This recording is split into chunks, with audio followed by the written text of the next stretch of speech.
What's up, folks? It's your boy MMG Smurf here. Yeah, today we're gonna be playing a little Gods Unchained.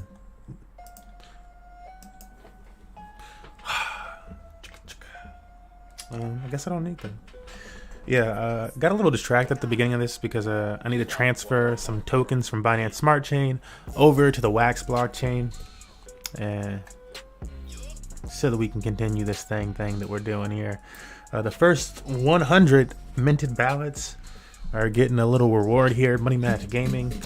And just for those who are actually watching the live stream, I might do something to figure it out in the future. Like, I think the next time I won't make it as easy for everybody to get like as many wax, but currently you can mint 3 different NFTs. I'm not suggesting you mint 3 different NFTs because, you know, unless that's you really want to vote for all 3 and have it be like a tie, or very difficult. I don't know how that's gonna work, you know.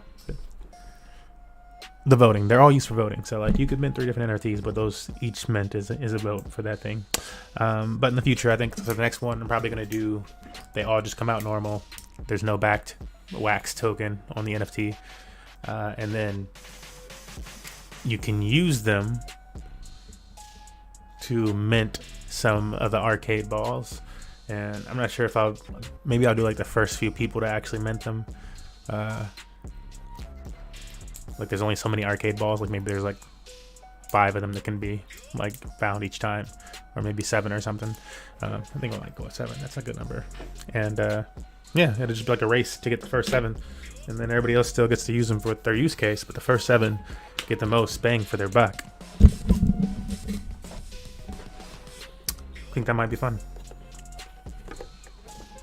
Alright.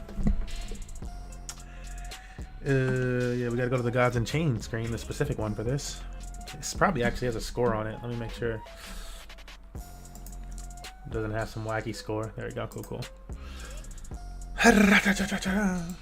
Okay, so I'm connected to one side of it. Now I connect my MetaMask. Please use MetaMask wallet. Then wait, what? Am I like actually not connected? Hold on. Oh, I think it just gave me that for whatever reason. I'm like, I feel like I'm actually logged in. Yeah, I feel like I'm logged in.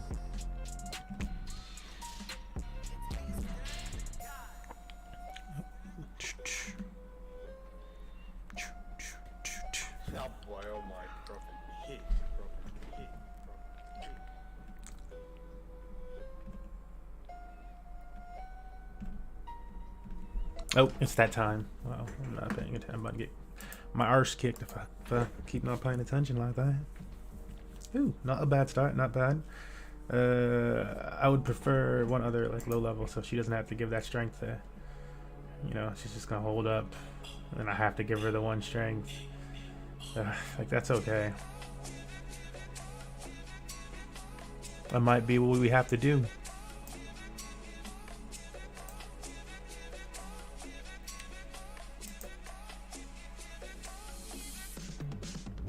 Is this even better?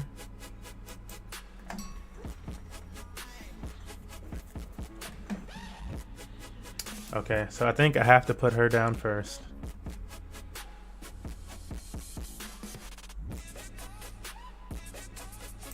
It sucks, man.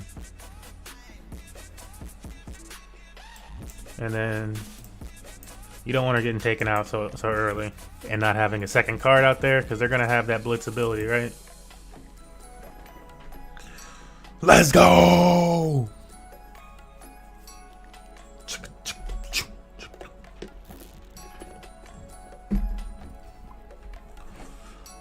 Okay. Got your posse out here. That's cute. Got a posse outside.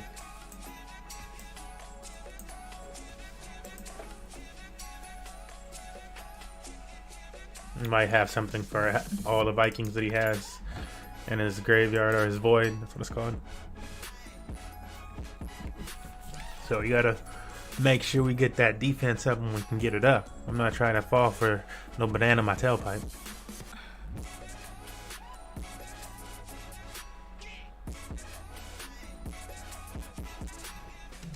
Ah, you gonna hit her twice? You can hit her twice. You're gonna die the next turn anyways.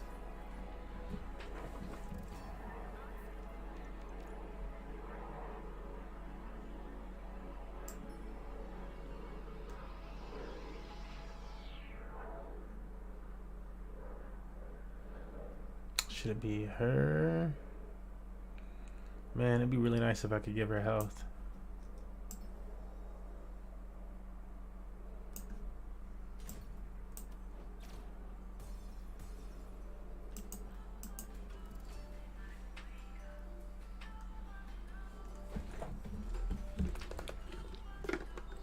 Like he about to just throw out random damage and then attack something. It's gonna be kind of annoying.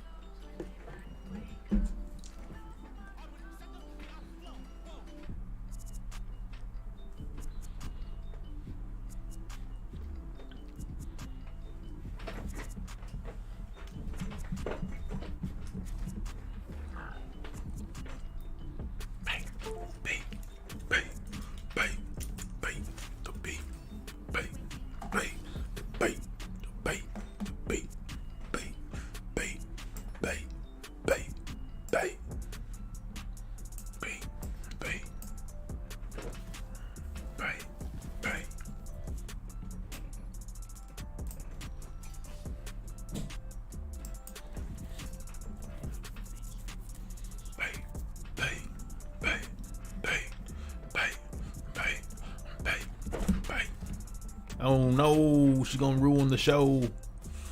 Oh, pain and remorse. Is she gonna attack the archer? Nope, she went for the one that killed her. Okay, I'm good. I'm cool with that, bro. Just gave me a dual hit on this next turn. Oh yes sir.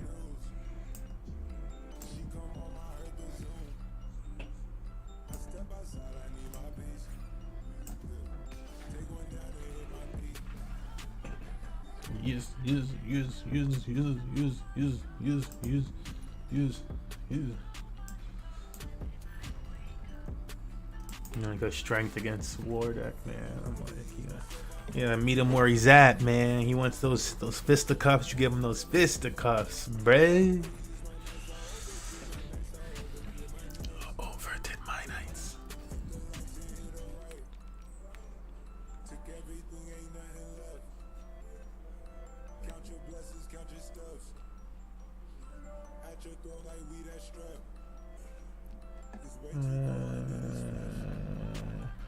You're gonna die for that.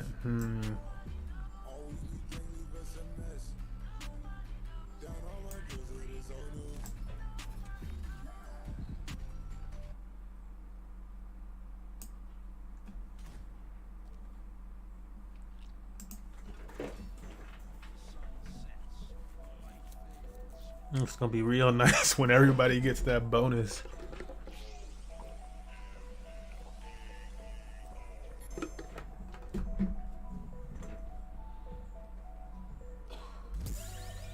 It's another front line. I don't know, but this way I can actually attack them and do something. And get around their front line. Oh, you attacked me. Wow. I'm like, okay, that just made it that much easier, bro. It's like, thank you.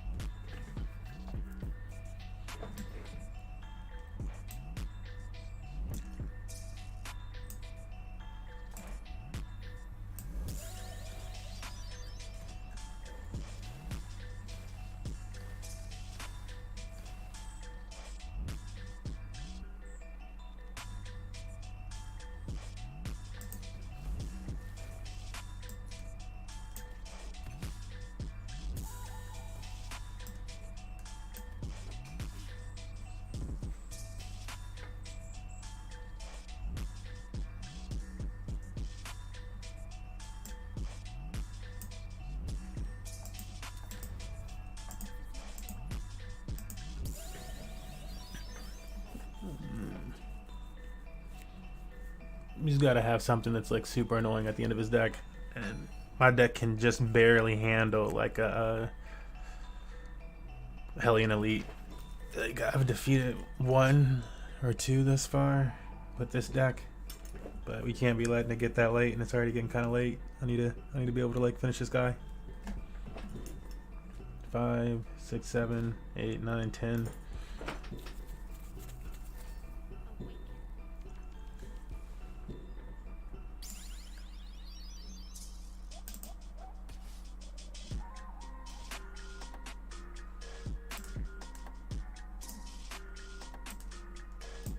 Bruh.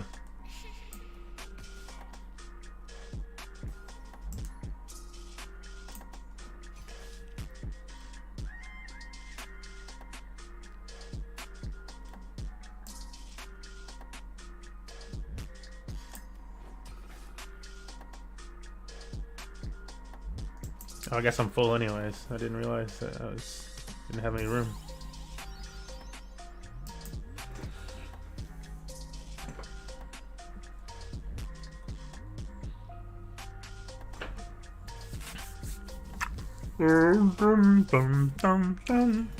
Yeah, it was over. This is like a early game deck, man. I feel like it's aggro. I don't know. Let me see what they consider this deck. Go to GU decks real quick. Go to GU decks real quick. Find out what they consider in your deck. What's your deck? This or that. What's my deck, bruh? Tell me what my deck is.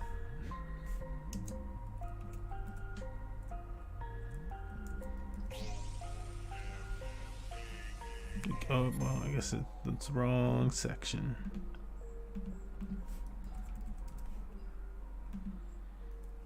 Alright.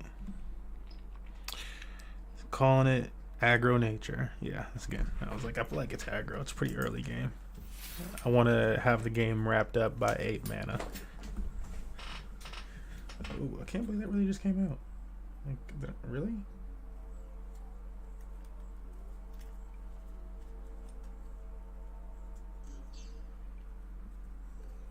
Mother Smurf.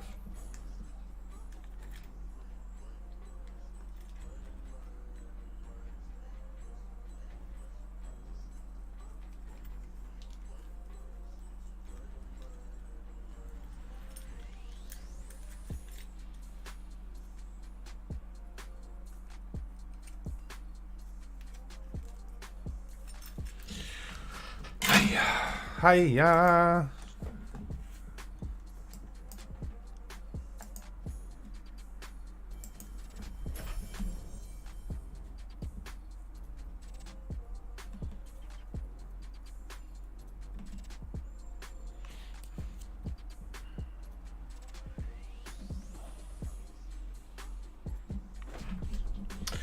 All right. No, I can't stop. We gotta acquire some TLM. That's what we gotta do. Do that this next match.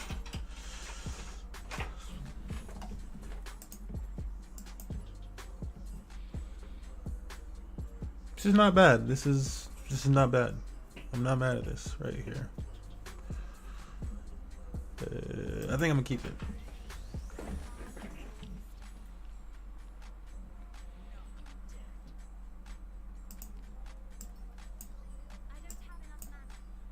Thought I just boosted up.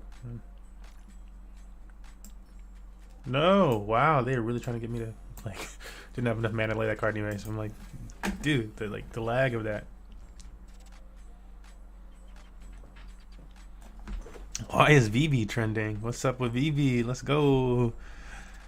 I forgot if I had to do something to transfer my Omi out of the game to. I really hope not. And they were like, all right, you didn't transfer it. Like, well, I got it nice and early, but still. Finally pulled the trigger on that Steamboat Willie. How much is the Steamboat Willie? Some of that old school Disney shit is actually really dope. They got over there. I think they're really dope. I don't think you don't think it's dope. That's going to do, bro. But me, I think it's dope.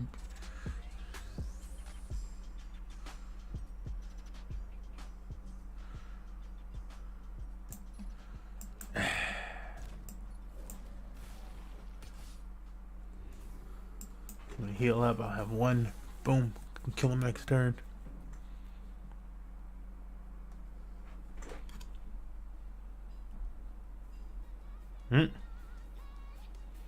They got Stitch ones. That's funny.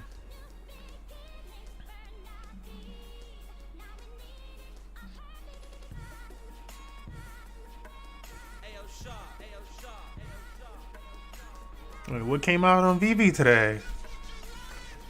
Oh, I didn't even see what they used to get rid of that. Destroy a creature with less health to 3 or... Oh my goodness. So they hit me and then did that? How whack.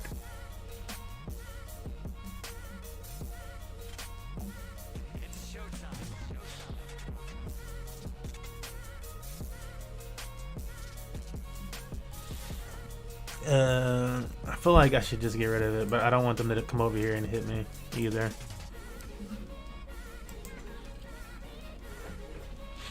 Like, hopefully I don't end up regretting that.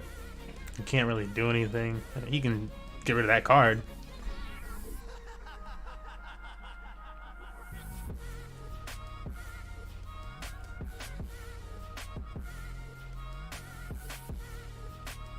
It's like some old school Disney show or something.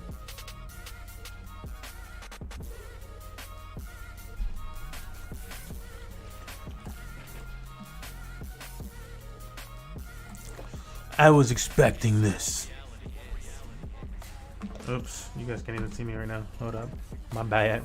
We're like 3 matches in. I'm thinking I'm on the other screen. 3 moves in.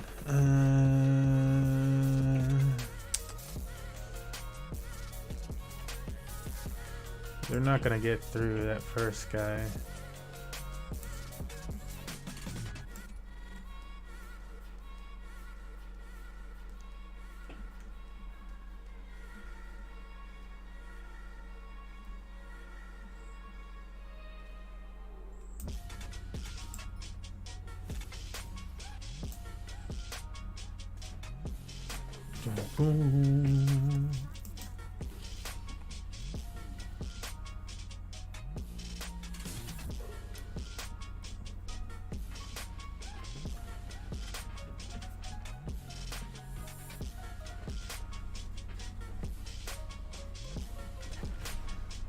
Wow.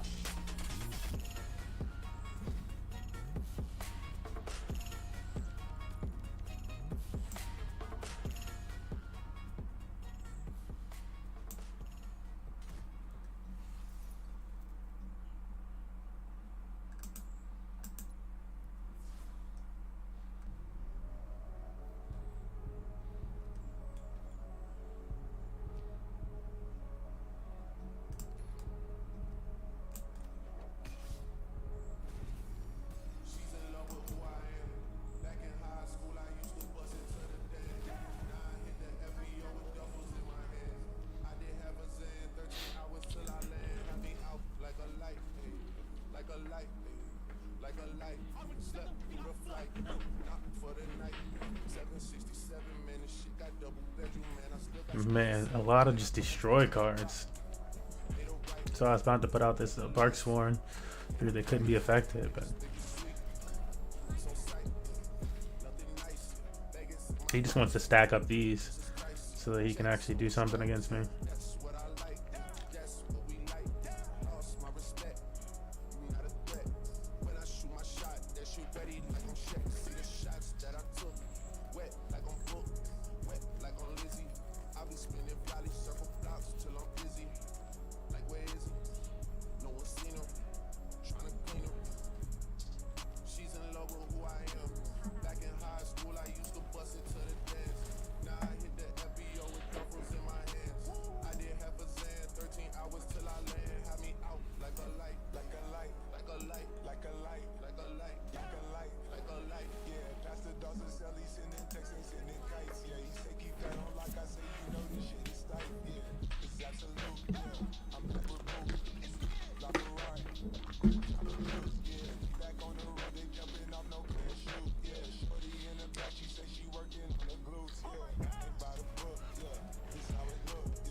Man, that was the decision.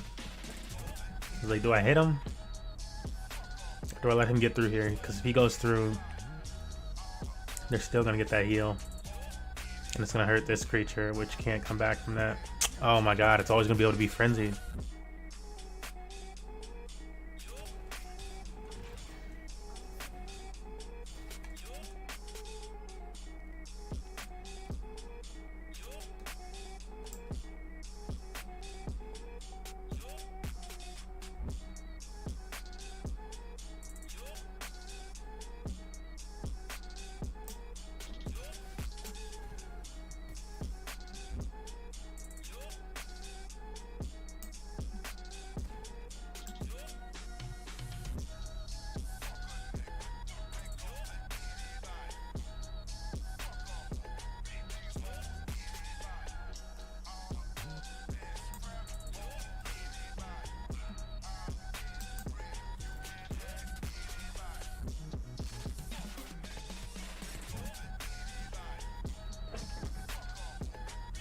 And he can only do 1 damage on me. This turn I can do up to 7-10 damage on him. Yeah, it's you can take that like 3 times, bro. Destroy each creature with, oh my god. Well, one of my cards is gonna survive. With even mana cost. Wow. It didn't even break the thing? What the hell? It just survived?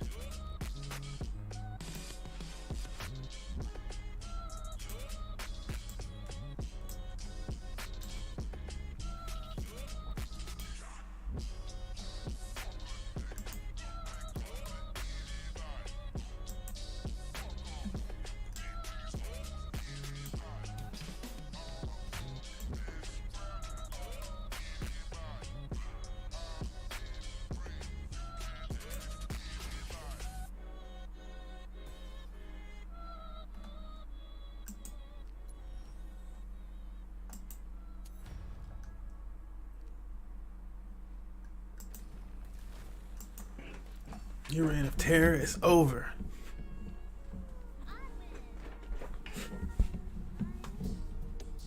That's how they be doing it. No, my eye.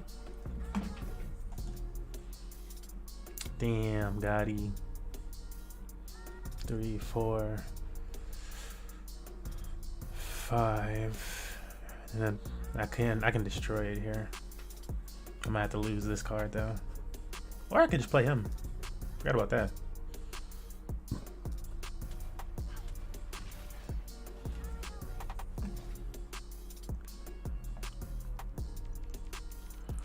Oh, they're so annoying, bro.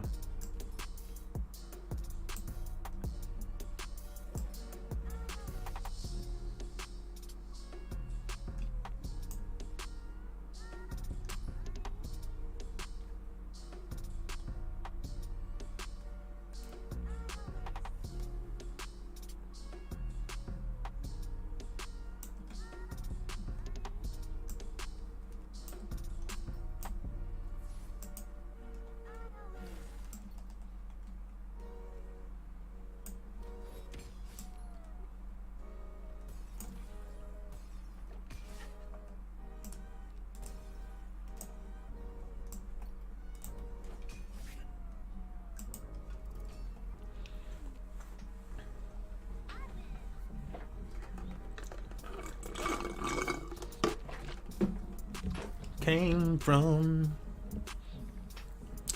letting my celestial stag stay alive was a mistake. Messing with me, you know you must be making them a. You do the back pop steak. Maybe you don't.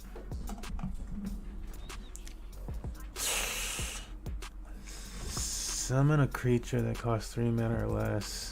Void and give it soul. So that they must be choosing that creature right now, I imagine. Yep.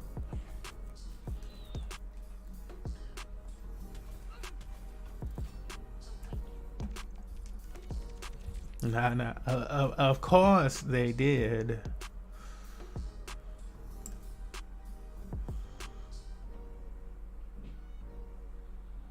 So I do that.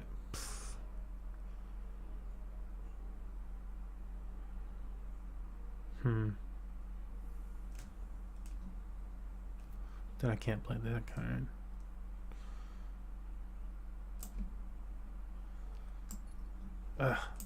Okay, yeah, I might as well do this way.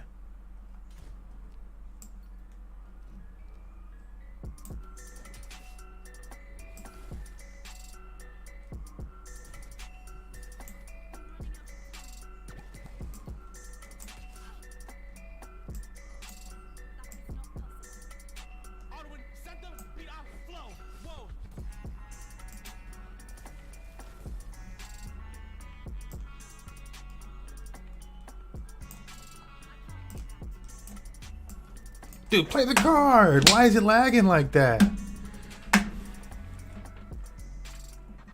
Wow.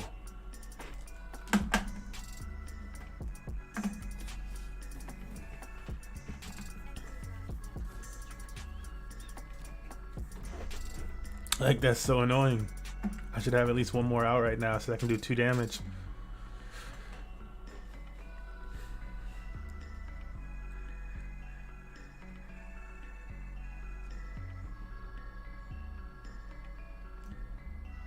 Nope.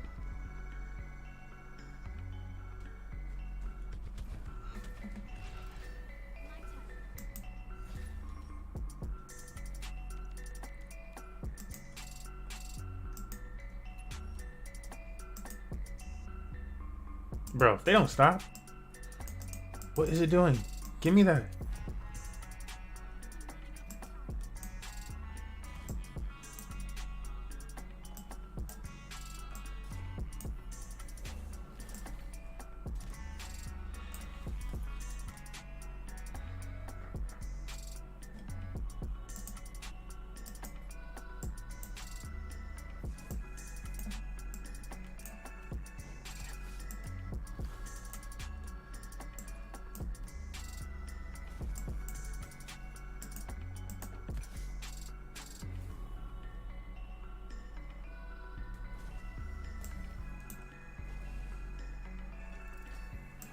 It didn't do. How much would I have to click it, bro? Oh my god. Wow.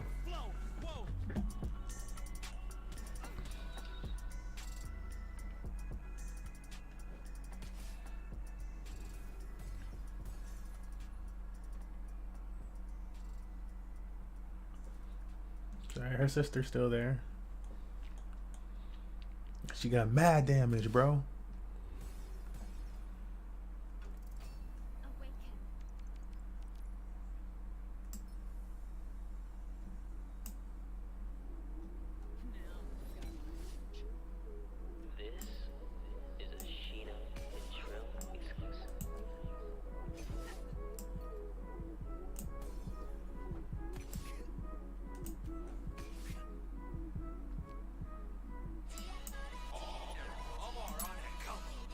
This will end the game.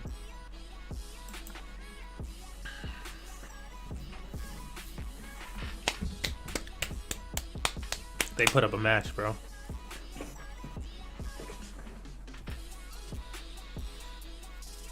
I mean, we just going. Like, how many cards are in their graveyard? 30? Oh man, I don't know how they do the explosion thing, but I'm like, can that kill me right here? I don't think so. Not enough. Too late, guys.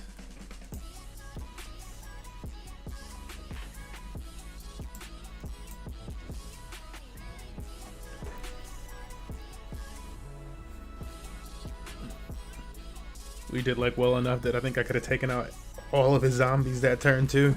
Like this is like a decent like keeping cards out on the field deck, bro. I don't know, man. That's like 3-0. I don't even want to write it right now because, you know, jinx myself. I'm gonna put it up there though in case anybody like, you know, scrolling by like, how you doing? How you doing? It's 3-0, fam.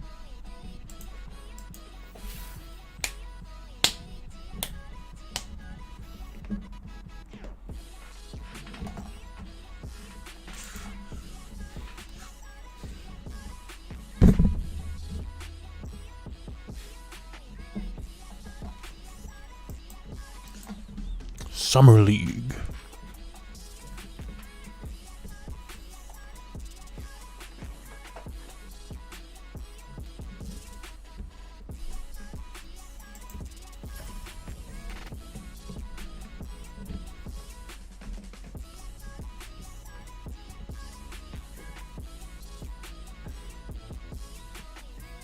Let me see what this looks like.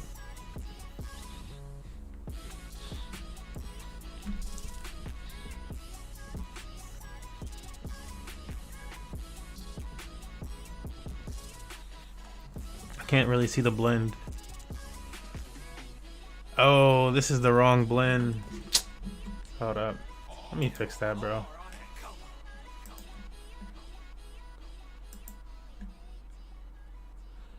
There we go.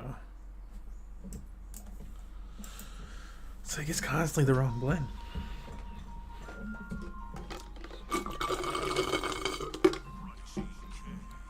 Well, this is a decent looking hand.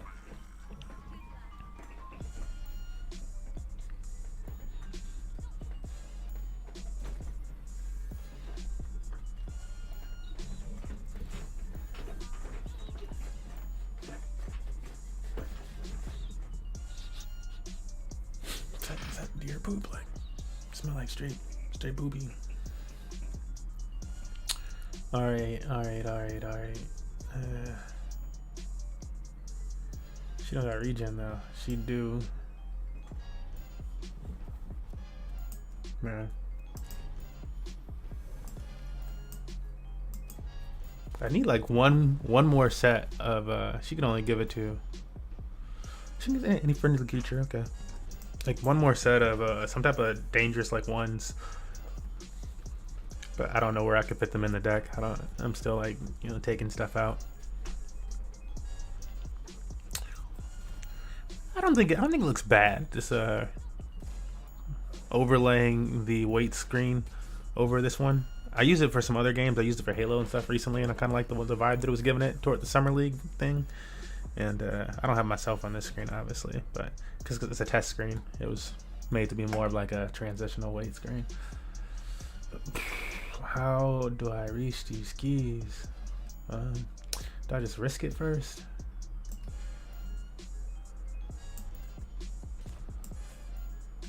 Yeah, I'm gonna like hit your weaker card and, you know.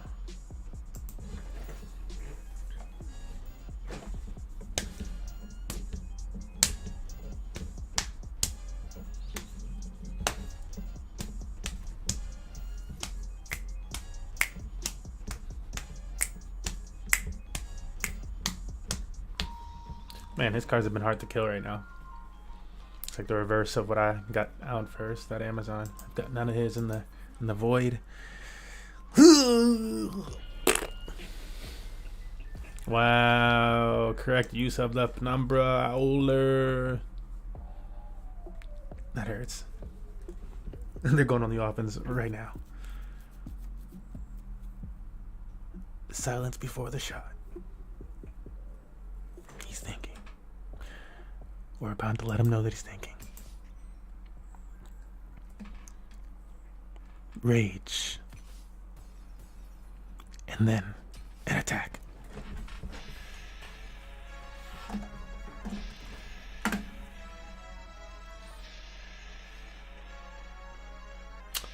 Yeah, don't have a lot of good moves right now. Thing about my deck too is it can't have a bad start. I'm pretty sure I lost this one already. He's just got too many cards out there.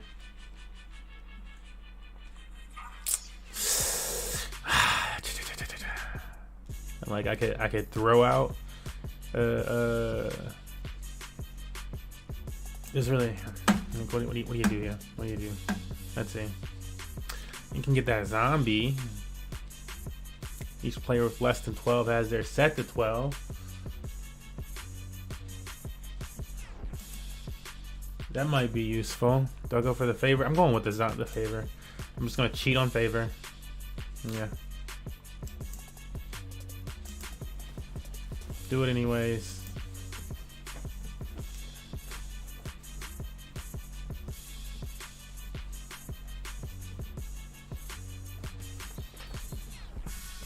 Ricky! That card's name was Ricky.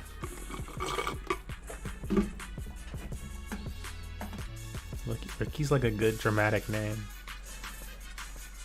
Okay, it's a name of drama.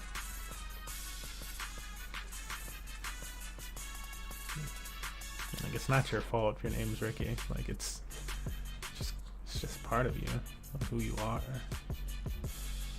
Ricky. Alright, let's see whose is better. Yours or mine? Yeah, oh, yes.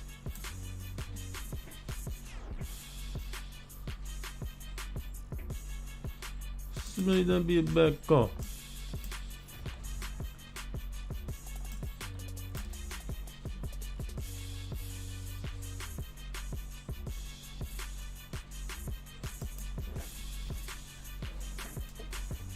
What'd I get?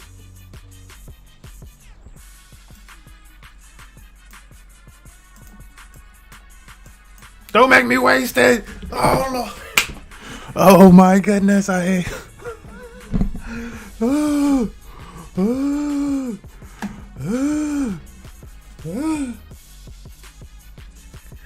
Why did they do that?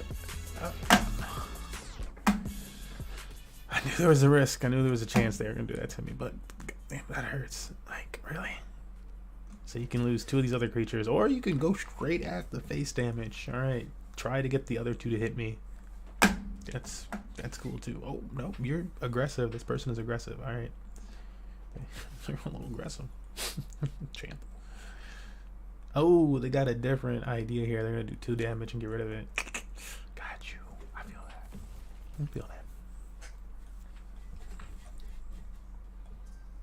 Again, I thought this was over very early in this one.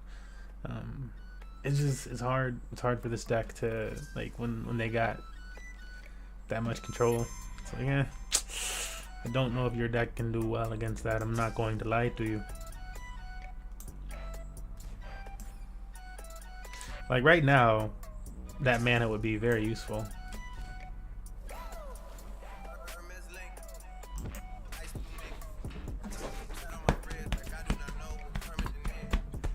It's that chest beat, because we about to do it here. It's going down. It's going down. Yeah, that's what I thought. Hold up. Didn't he just have 3 health on that thing? Did they do something to give it more health? I'm so confused. Oh, it only had a 2 attack but 3. Oh, okay. I was like, wait. Hold the front door. It had 2 attack, 3 health. Oh, wonderful. Great. Yeah, again, having that 1 extra would be really useful right now. Don't have it though.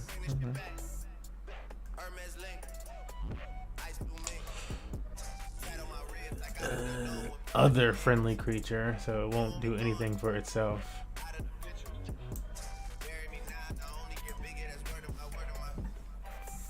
Yeah, that's how that works.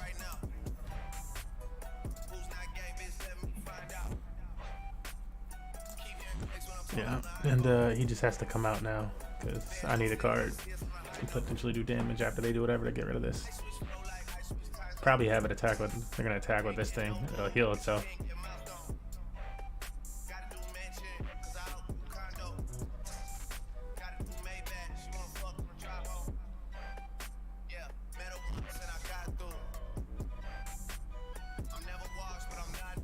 If I ever got, hey, what up, Thiago? Going all right. This looks like it's gonna be my first loss of the day. I got this Gods and Chain screen. My actual score.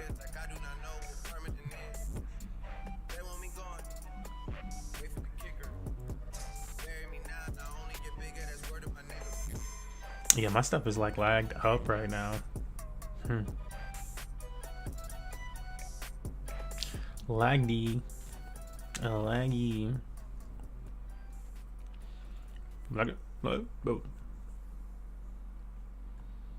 She's gonna heal 1. I mean, I really gotta get rid of the Celestial Stag, bruh. That's been. Yeah. I mean, this battle's been over since the very beginning, bro. We're just gonna get out of here. This is the first loss of the day. I should have left after like turn like 3 or something like that. It was very obvious. It's like, okay, they got me.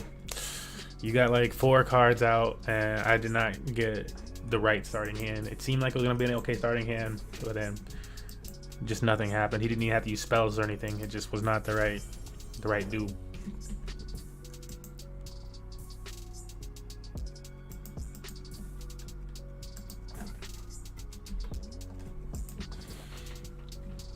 Oh, I got the board up. I didn't even realize the board was up on the screen.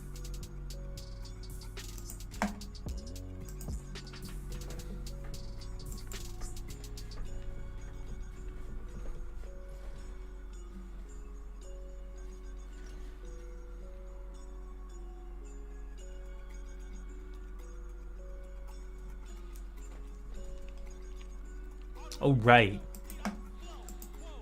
Let's get him back. Hit him with the... Hit him back. Hit him. Going like this. Lance, move your fist just like this. Yeah. Now we're fighting.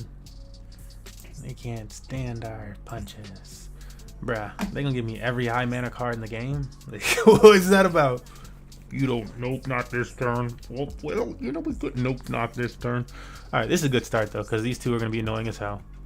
They're not gonna die from 1 hit. And then I'll get this guy up next.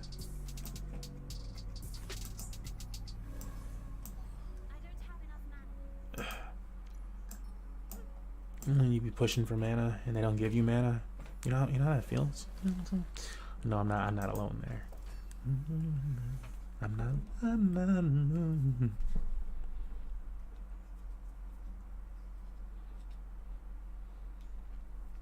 Yeah.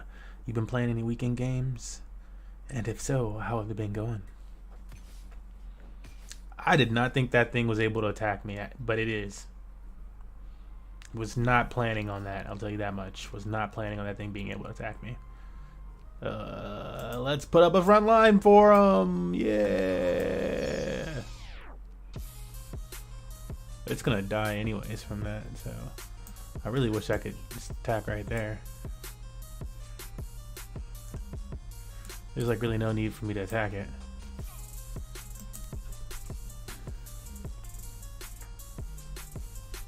I'm not gonna be able to do any damage to it, really. We'll put it at 1 damage. I guess then if it attacks me this time, it'll die. It didn't though. They went right around.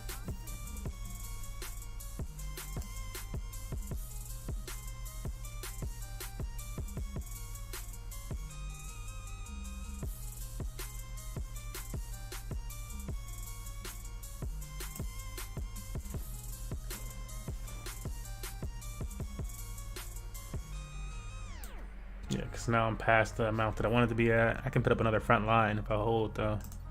And they're going to be pretty fucked up.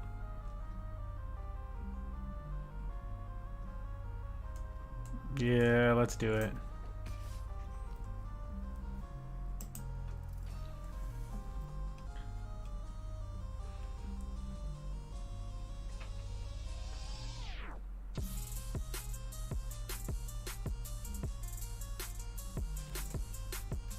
Two of these things now?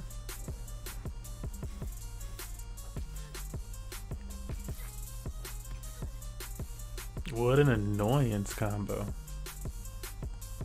Like, that thing's dead though, because you didn't do anything to stop me. Unless you, nope, you're not gonna heal. 2, 4, 5, 6, 7, 8. Ugh. It's pretty much all their stuff coming at this right here then. It's most of there, and then I'm taking out at least one of them, so 6. It's everything is going into killing that creature right there. And that'll take out 1, 2, 3, and take out all of them if they do it. Another backline. They got so many backlines. This gives them ward, but I don't have ward.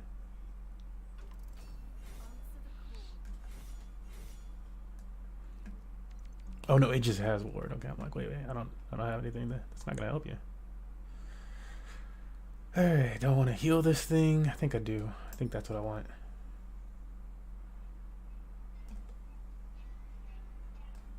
Yeah, it's gonna need the ability to heal, and then I can throw out that next time.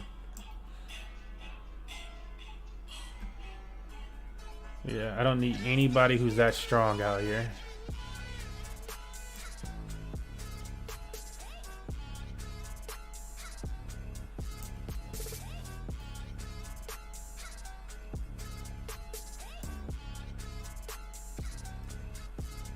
And then let's get as many Amazons out as possible, maybe.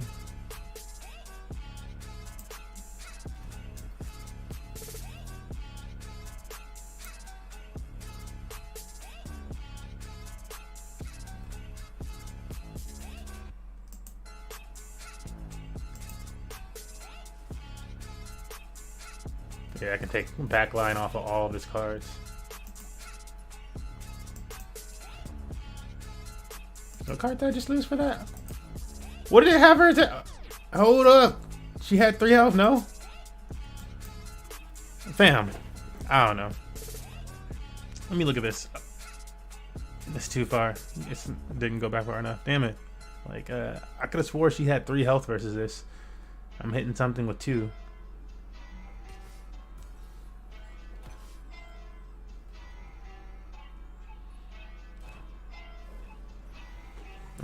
Still got another front line there. He got me. Wow, what an annoying guard. These two would be fine. She takes some damage for it. Then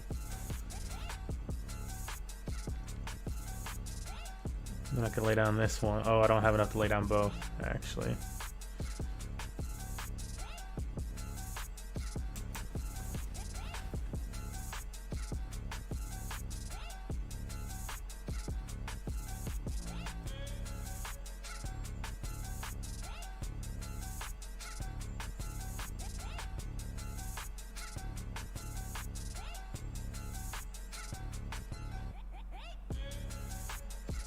Huh.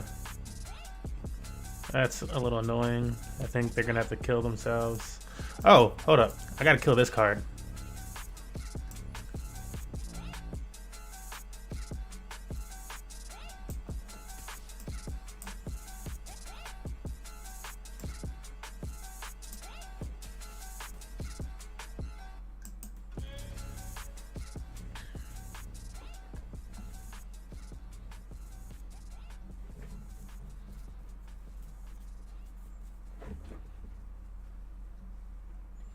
I totally forgot that like it's a good thing I knew, like, because I didn't go and read the card, but I remember that the afterlife remove order from that creature, so like all I had to do is kill that card if I had something that could.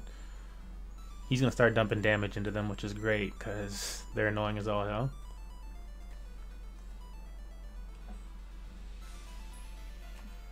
And I can remove backline from all of them this next turn too. He'll be fine. This one's gonna take a little damage for it.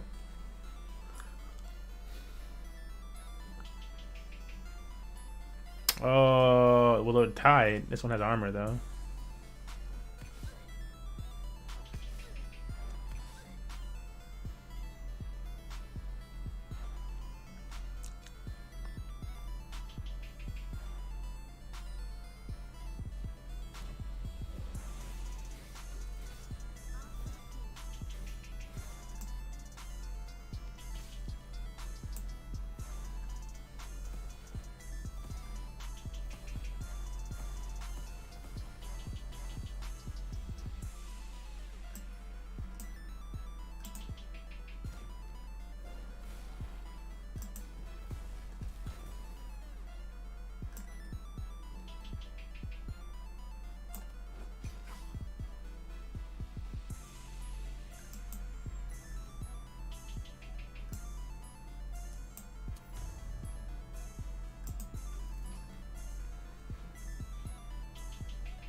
Oh my goodness.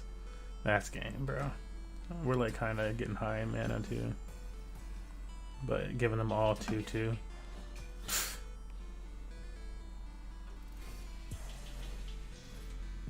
They just have to be able to get to 6 mana for something like that, huh? Wow. It's kind of crazy.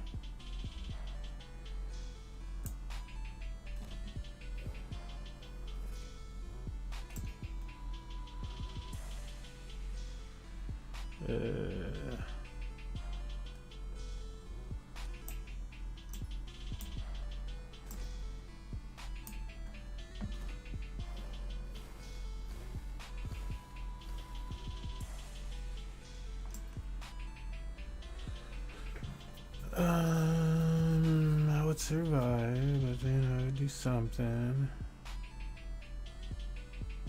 Which one to kill?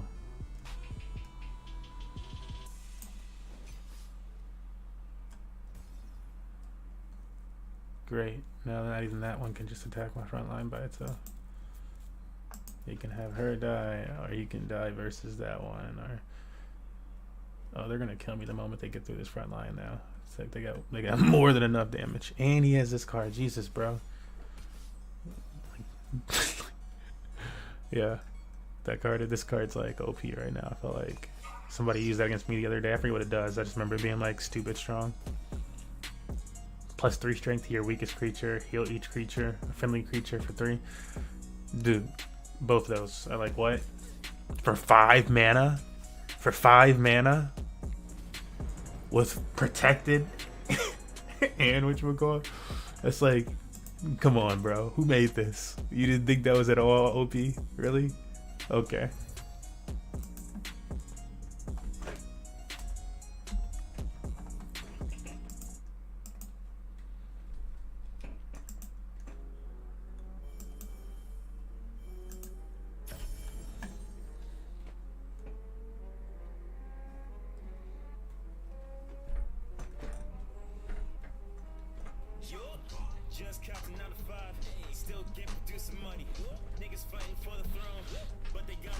Alright, I'll play like 1 or 2 more.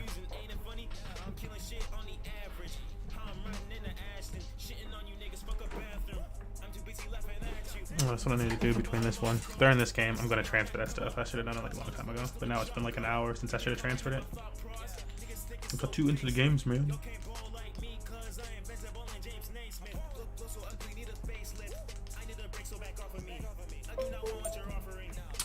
Alright. First we must buy some TLM.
Alright, I'm in a little bit of trouble.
What the fuck happened to the attack? It must have hit this thing, I guess.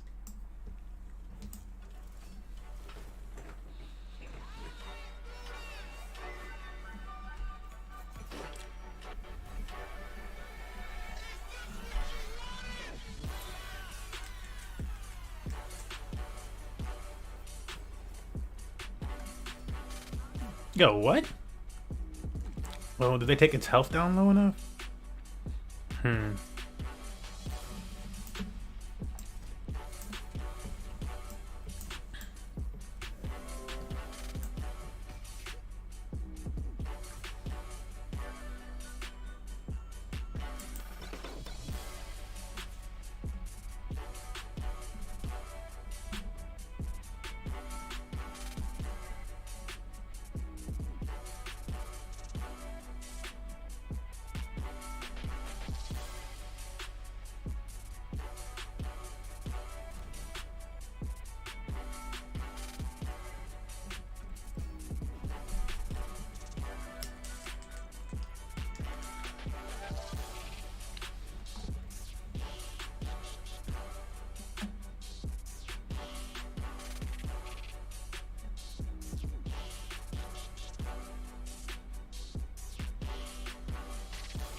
Two, three.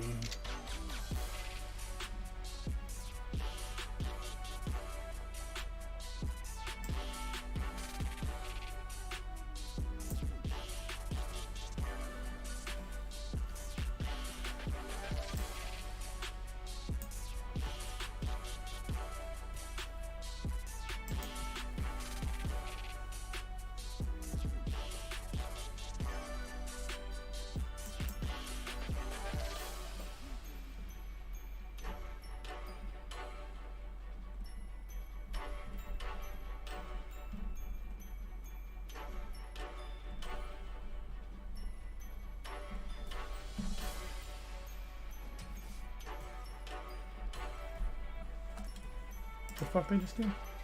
Oh, he attacked it.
The fuck did they just launch?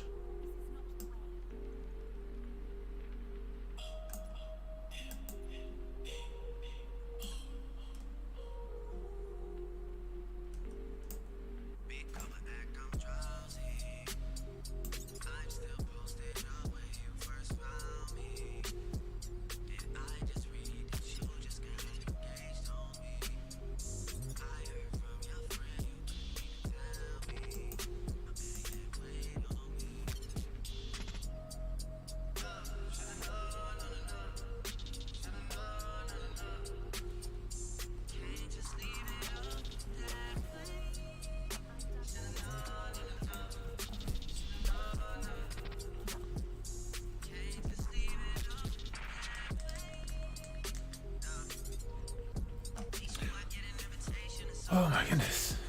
Their cards are crazy.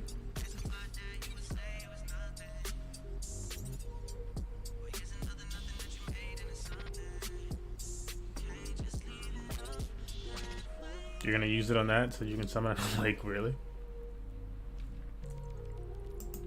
Yay. If I was him, I would have taken that.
What am I thinking here?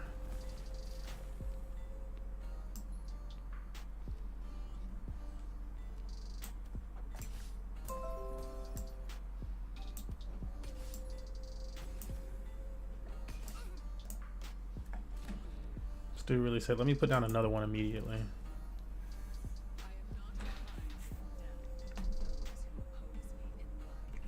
Death really be thinking of this as like their only strategy. Like, you know what I'll do? Obelisk or Necro Scepter.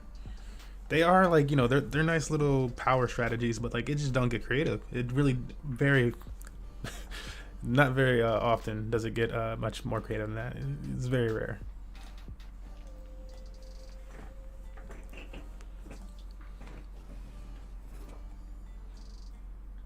Yeah, you only got that one card out. I doubt you got a lot of twos in there then. Oh, you got a 2! She ate it. Why would she do that to the story? Oh, something again with 2/2. Okay. Well.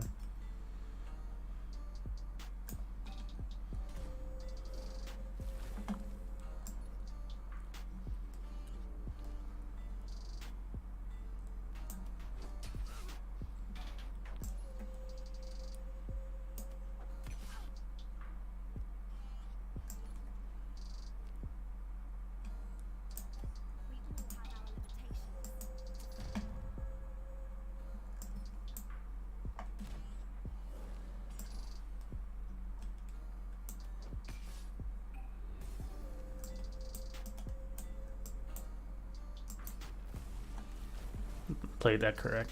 That's perfect. Because now it's going to be summoned, but it's going to be stronger. But I got rid of everything else they had and their fucking item. I forget what you call it, relic.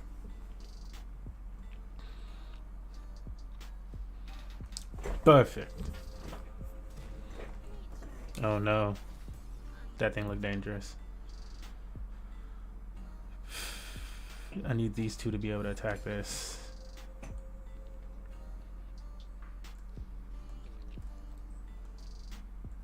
Because this is going to heal me. Oh, no. Okay.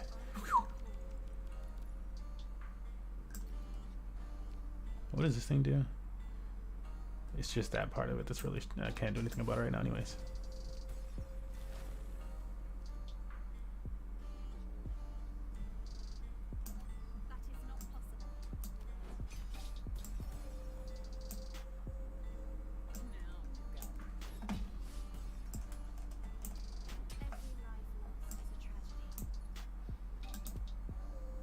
Like, check this out. It actually gets healed up so they can't use that. Oh, they were trying to taunt me a little at the beginning. What's up now, fam?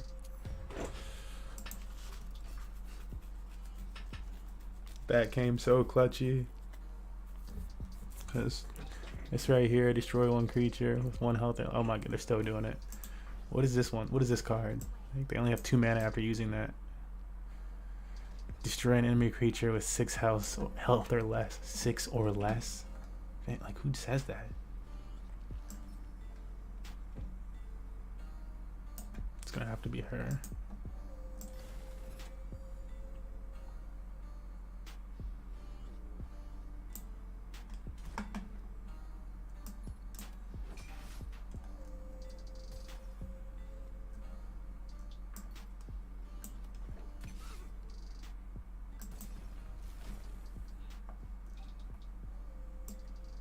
It's pretty much a ramp. He's gonna get rid of this card, but he can't get rid of this one.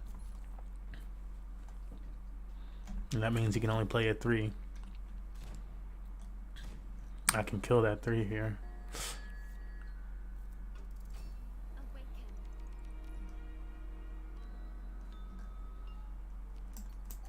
Because what does this thing do?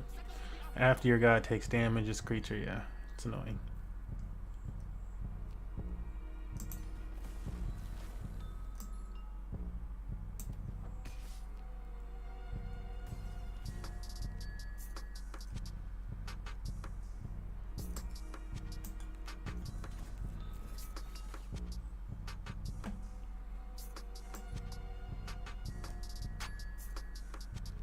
take them both out right here.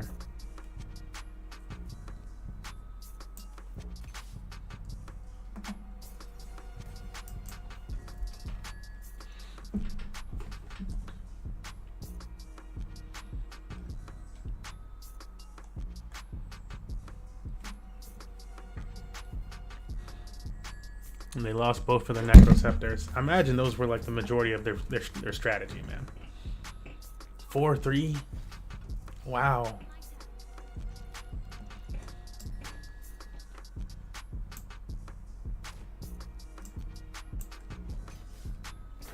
I mean, you got me, but that's a pretty dope card. I hope it costs a lot of mana. Nope, it's 2 mana. Monster for 4-3. 2 mana. Really? What?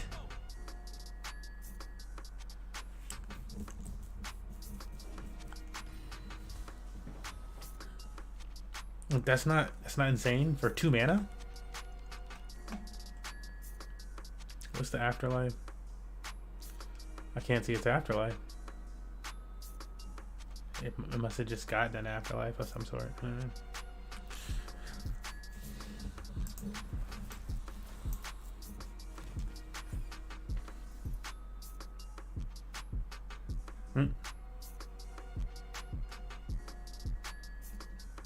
No.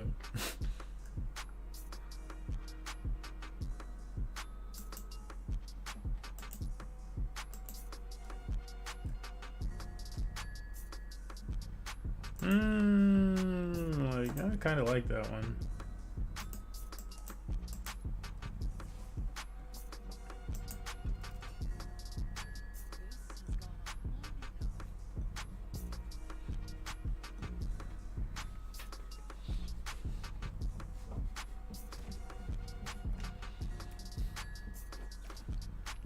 Oh, really? How do you get strong enough? Was that always a 3? What am I looking at here? It was.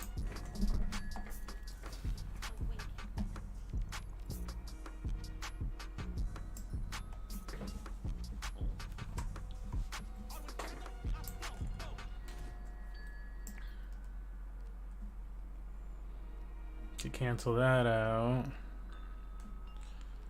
But I need a situation where this thing dies.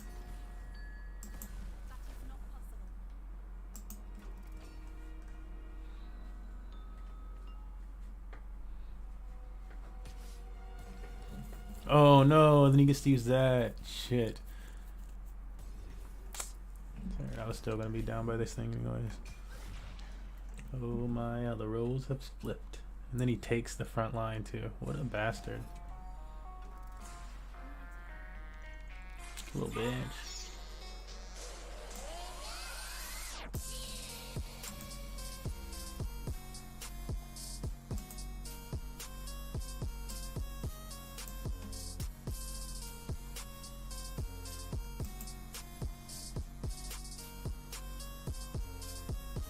I'm going to draw a card. Man, which one would be better?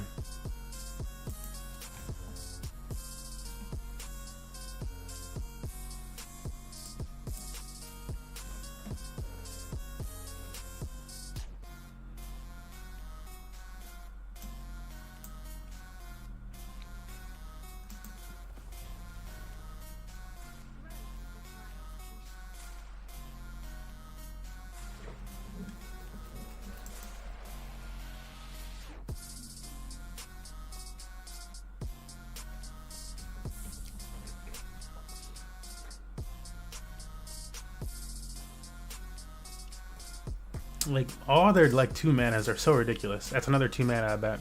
1 mana. Dude, that just shouldn't even be the case. That's insane.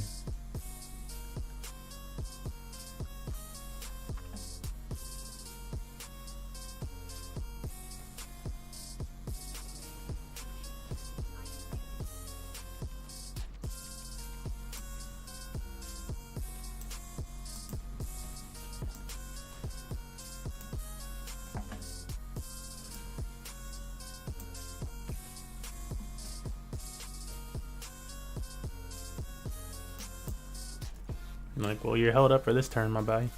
My boy.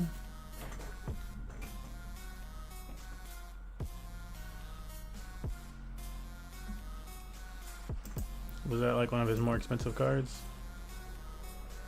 5, 4. There's a lot of cards in this grade. 37, 33 over here. What do we got left?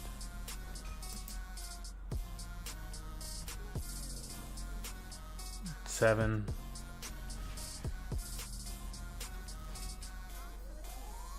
I can't see my void. I see that one. 7, 7, 7, 6. Okay, so you can. How did they just get rid of the other card too? Oh, I guess it was just low. Yeah, I haven't had anything that can stand up for a long time.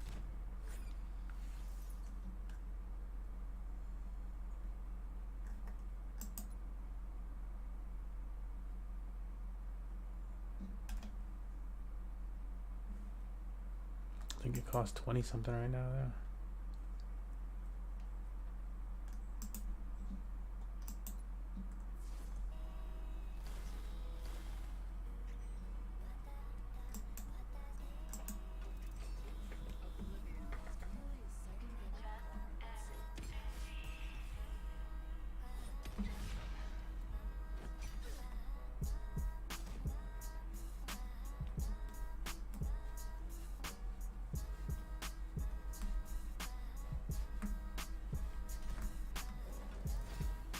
Oh, I needed that.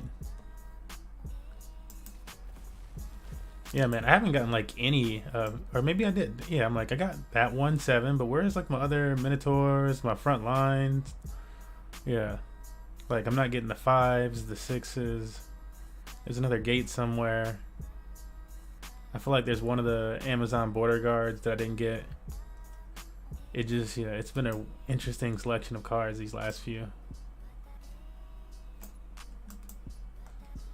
I feel like most of the cards that I laid out in there were from the Sanctum, like doing crazy stuff with the cards that I had surviving versus actually getting more mana and stuff, or more cards and laying them out.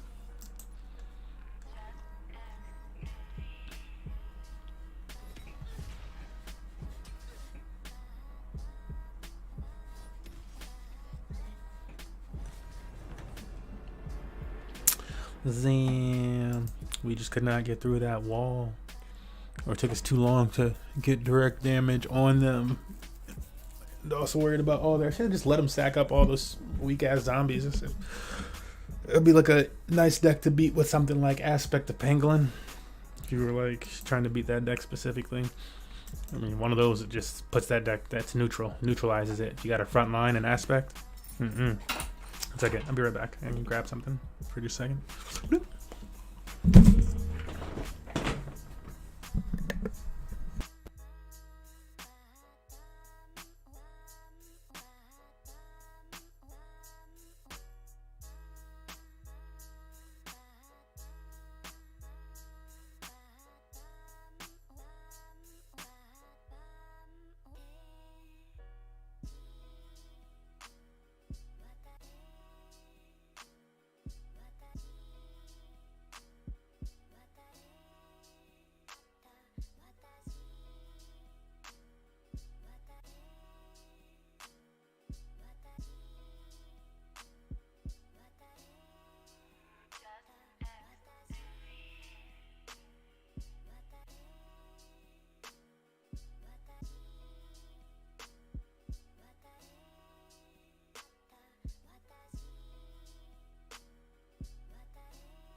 Okie, darky, are the charkies. Ha ha ha ha. I need to make a decision. Am I gonna play one more game or You know what I need to do before that? I think I was recording over here and I forgot. Yeah, let me stop this recording.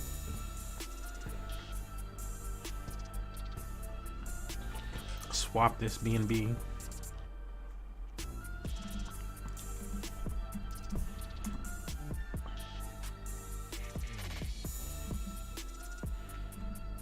That's right, it's baked beans. That's the other one. It's like, why can't I think of the other miner that I'm in?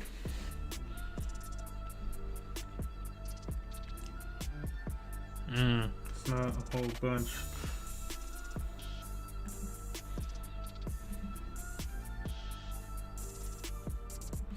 Man, they both got about the same amount. Okay, is that worth? That's worth.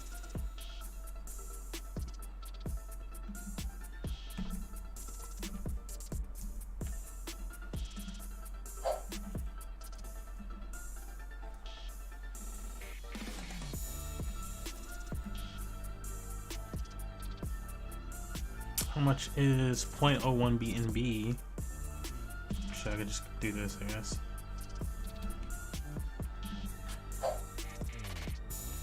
Only a few bucks, it's not a lot. Better selling this USDC.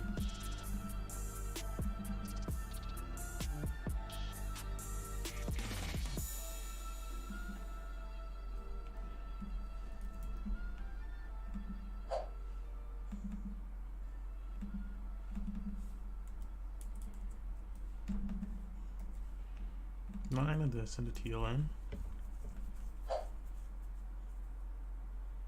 Woof, that's a lot more.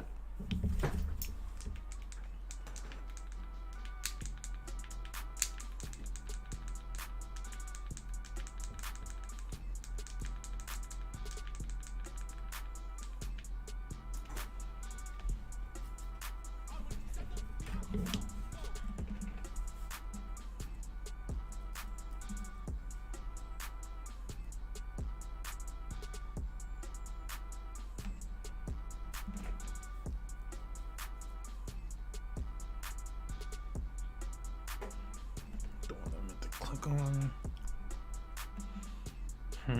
Kind of just running through different funds right now. Oh, I need to compound that shit if I do. Jesus.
I'm trying to see if there's anything else I could sell for this.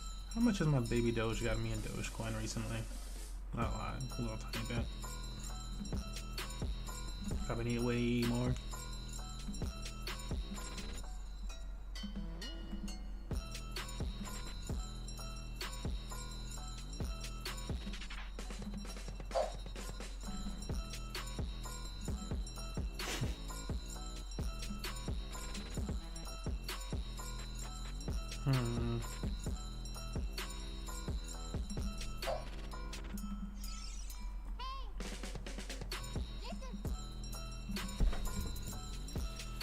I'm gonna increase a little.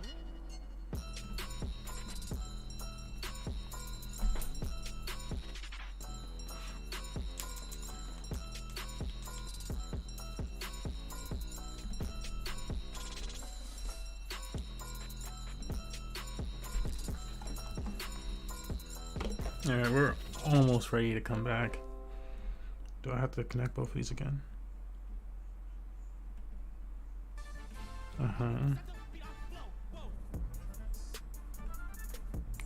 Why did they make it disappear?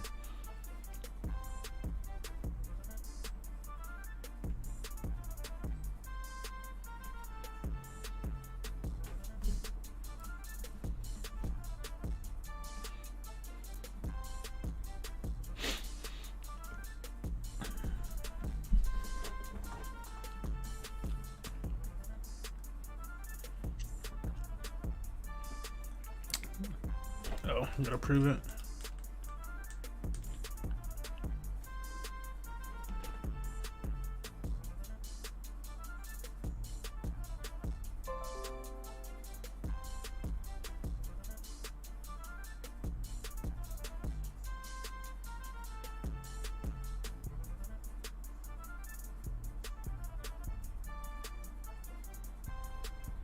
This is one of my biggest transactions since August 2021. I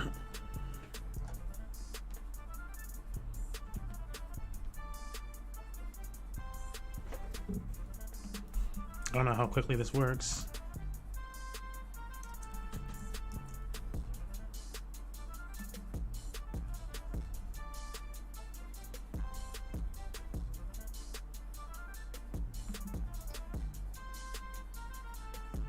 You know what?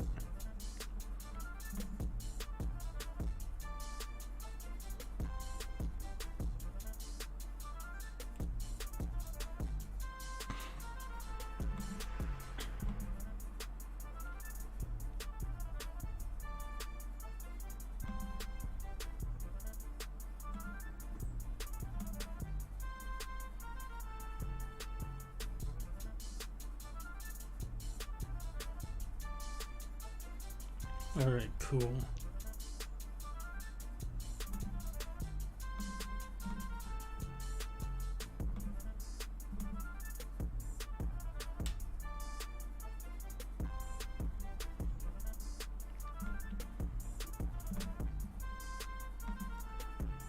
Okay, and I gave 40 thus far. Here's last 60.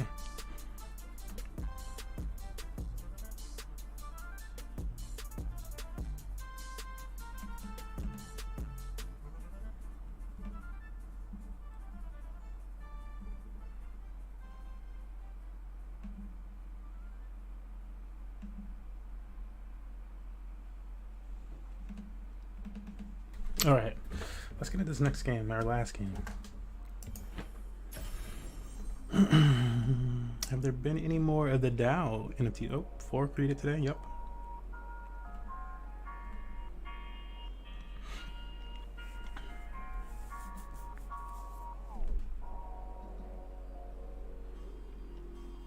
Halo Infinite and Multiverses. Tied.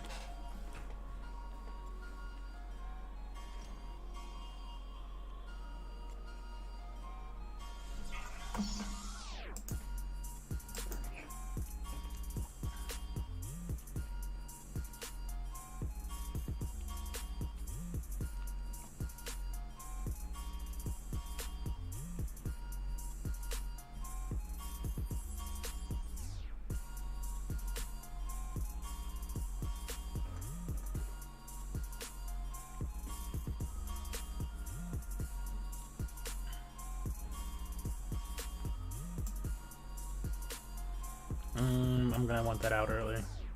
I'm gonna keep both of these. All three. No. Both.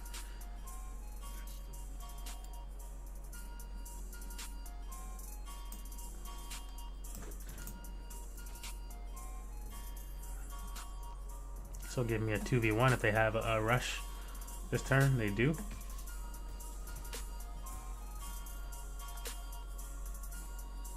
They have another one. Wow.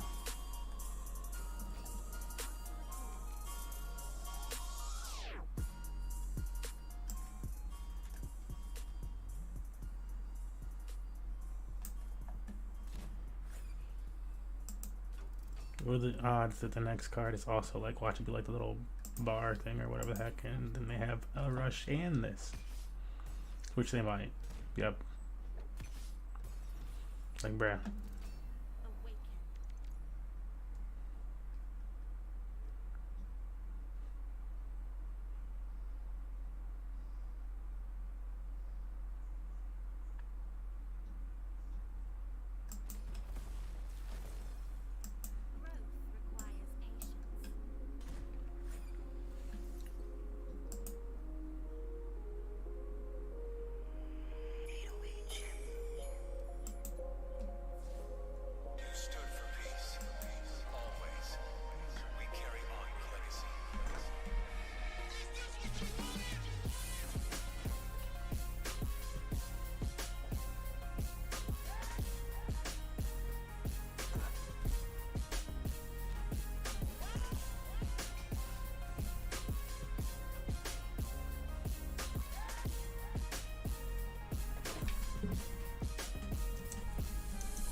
We got a nice setup out here.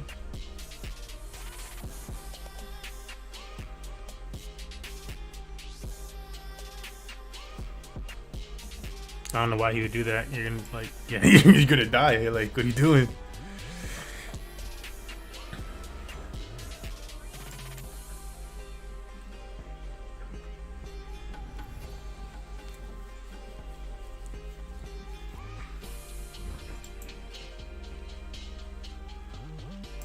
All right, let's check out what we got in this pack and close it down. I think I'm gonna switch to Halo Infinite, but I'm gonna just close the stream down and start up a new one for that. I think. I think. We could like vibe together. I don't know if you guys would be interested in that. Like, I might like watch some stuff in between.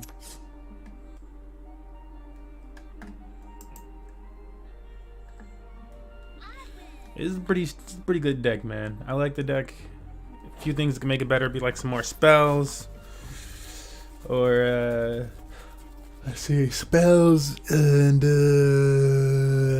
I don't know, probably just maneuvering around some Amazons. I feel like it's a really interesting deck, though. Like, what would be like? I can't even say that. It's like, what about if I didn't have the Guardians? But then sometimes they just totally protect me. Like, they protect the shit out of me sometimes. So, like, we cannot be defeated. And I'd be like, yeah, well, that's because of this.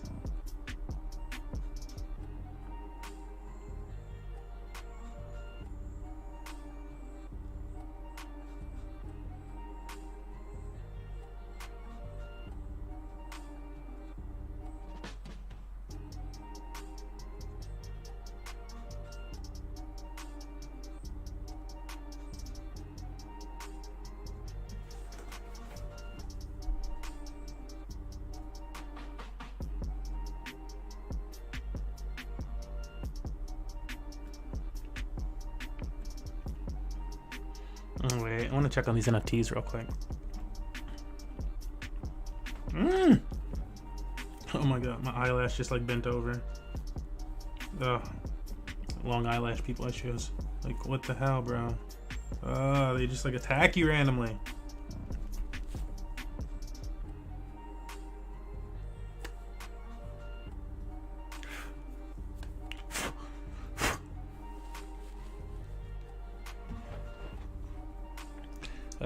Refresh to this page. Just want to see. Just want to see. Just want to see. Just want to see.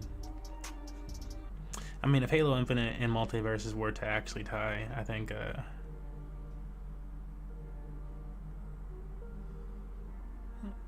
we just do Multiverses since it's new.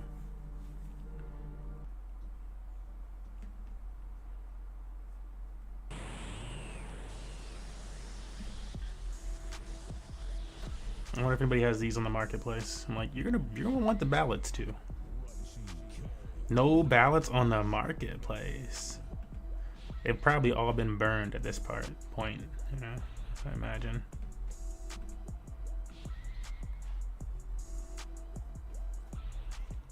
Oh, bro, my eyelash skin. Wow, like another one.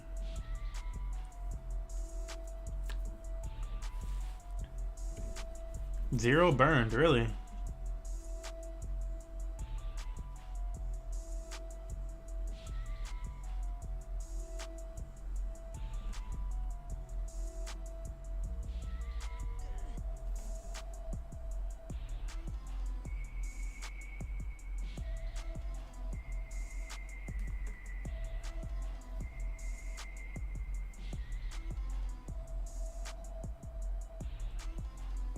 I was truly thinking they would get burned. That's good to see them. People holding them for their purpose for a bit. And I'll be like, yeah, you can burn them. Or we're gonna link them into something else most likely, right? Though we just keep doing stuff like that, so that's the fun of it. Just link it into bigger and bigger rewards.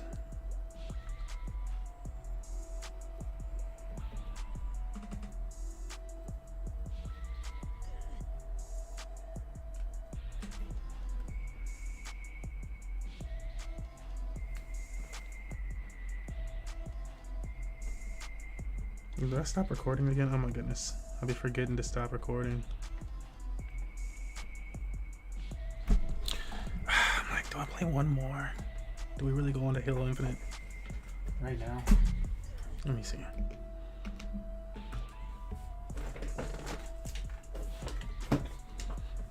That's the problem with playing Gods Unchained. You start, it's like one of those Tootsie Pops. Just can't stop, man. Can't stop, man. It's a Tootsie Pop, man. Yeah, man. Yeah, man, people are crazy about Apex. I'm like, should I get better at Apex? I don't enjoy it that much. It's like, okay. It's alright. It's alright. Just, I don't know. I feel like people really be hyping it up. Apex, man. It's the shit, bro. Is it? Is it? I might do that. It's an easy transition.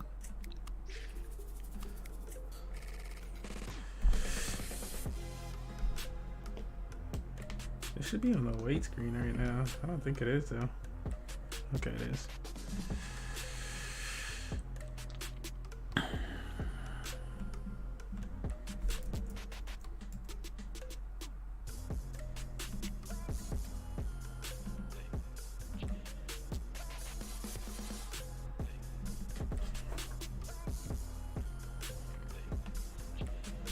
Oh, okay. Well, get me in there. Oh, bro, I really don't even like Apex, though.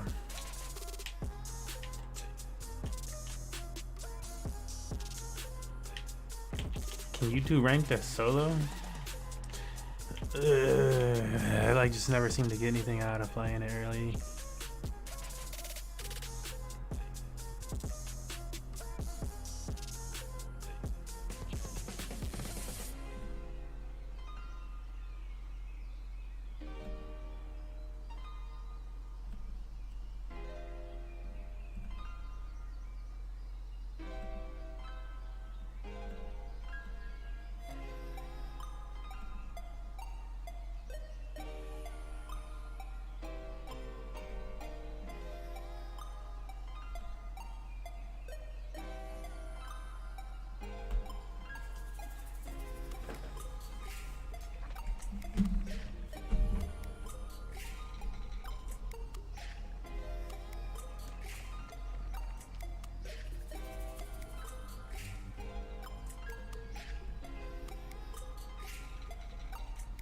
What the hell?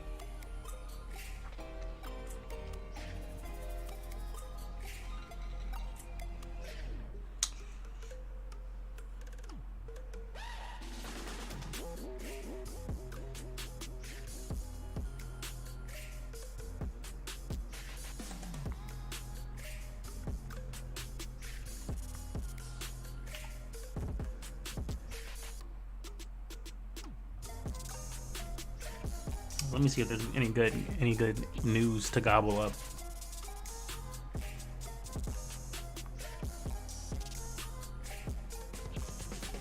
Oh shit, go back. What was this?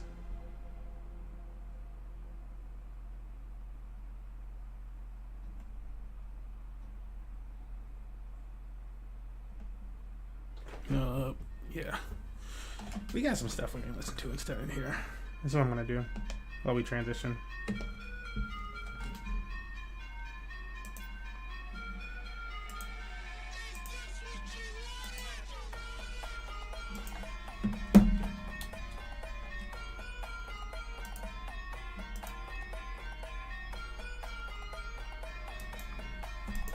Looks like a good the calculator guy video.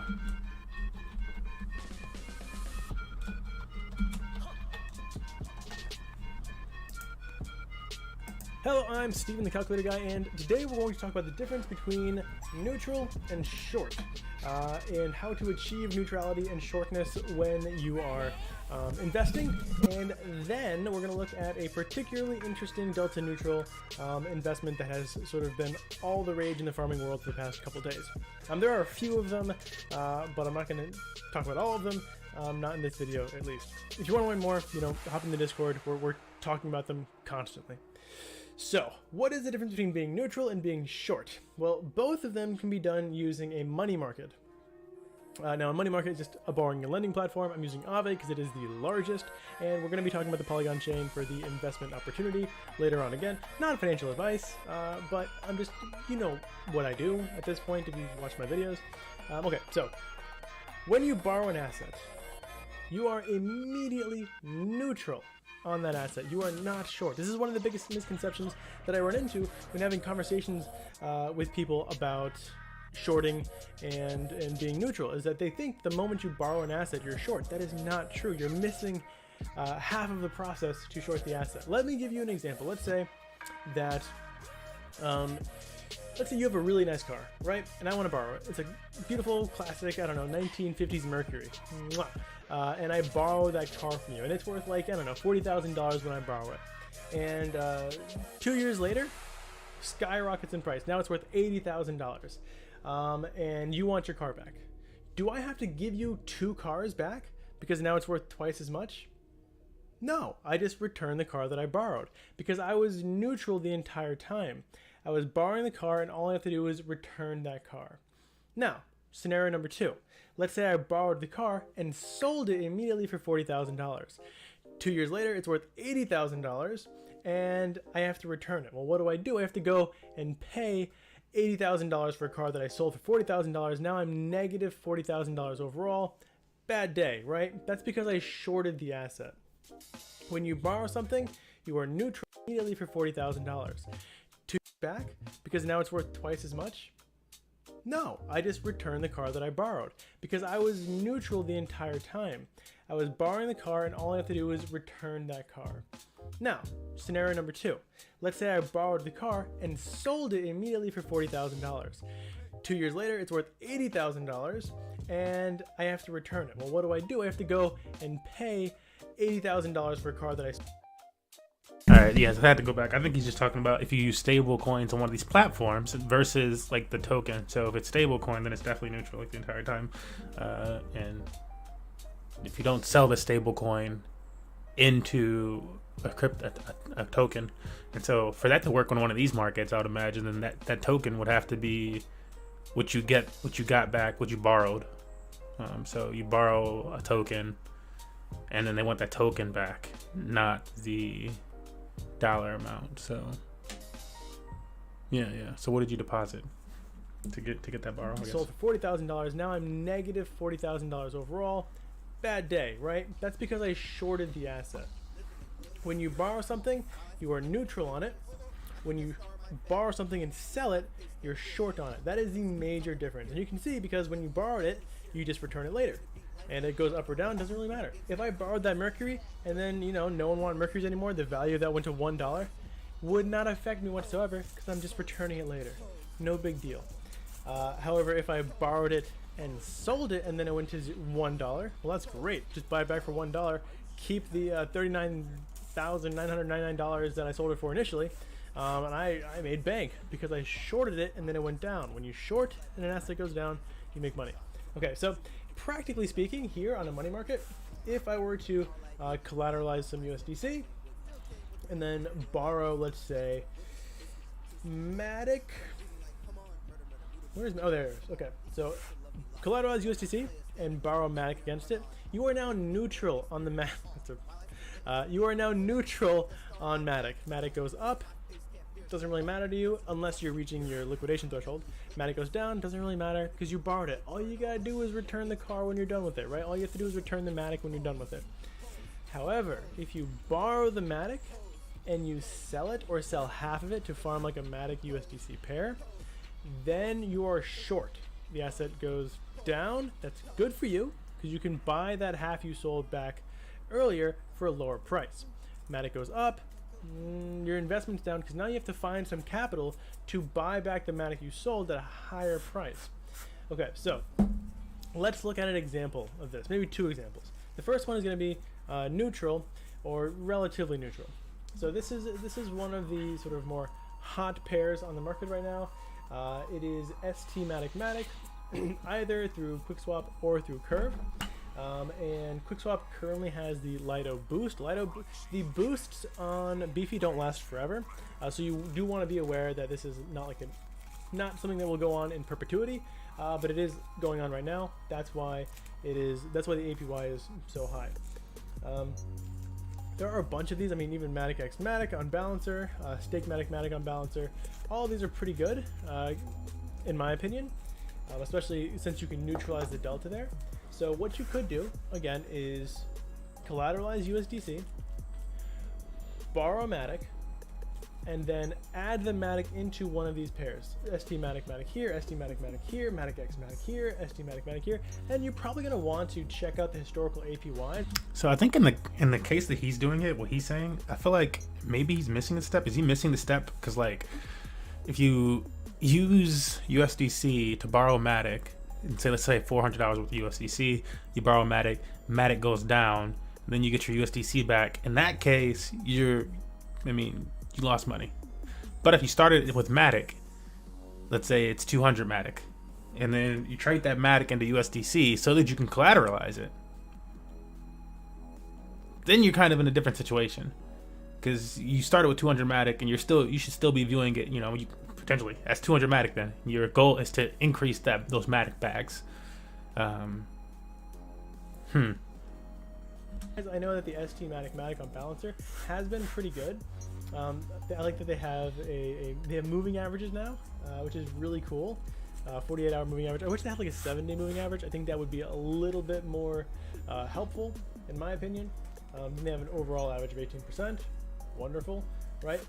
And depending on what your collateralized USDC is, that's going to tell you, what your overall APY is in the entire strategy. So if you're doing like 60% LTV, so you're borrowing, like let's say you collateralize $1,000 USDC, you're borrowing $600 of Matic.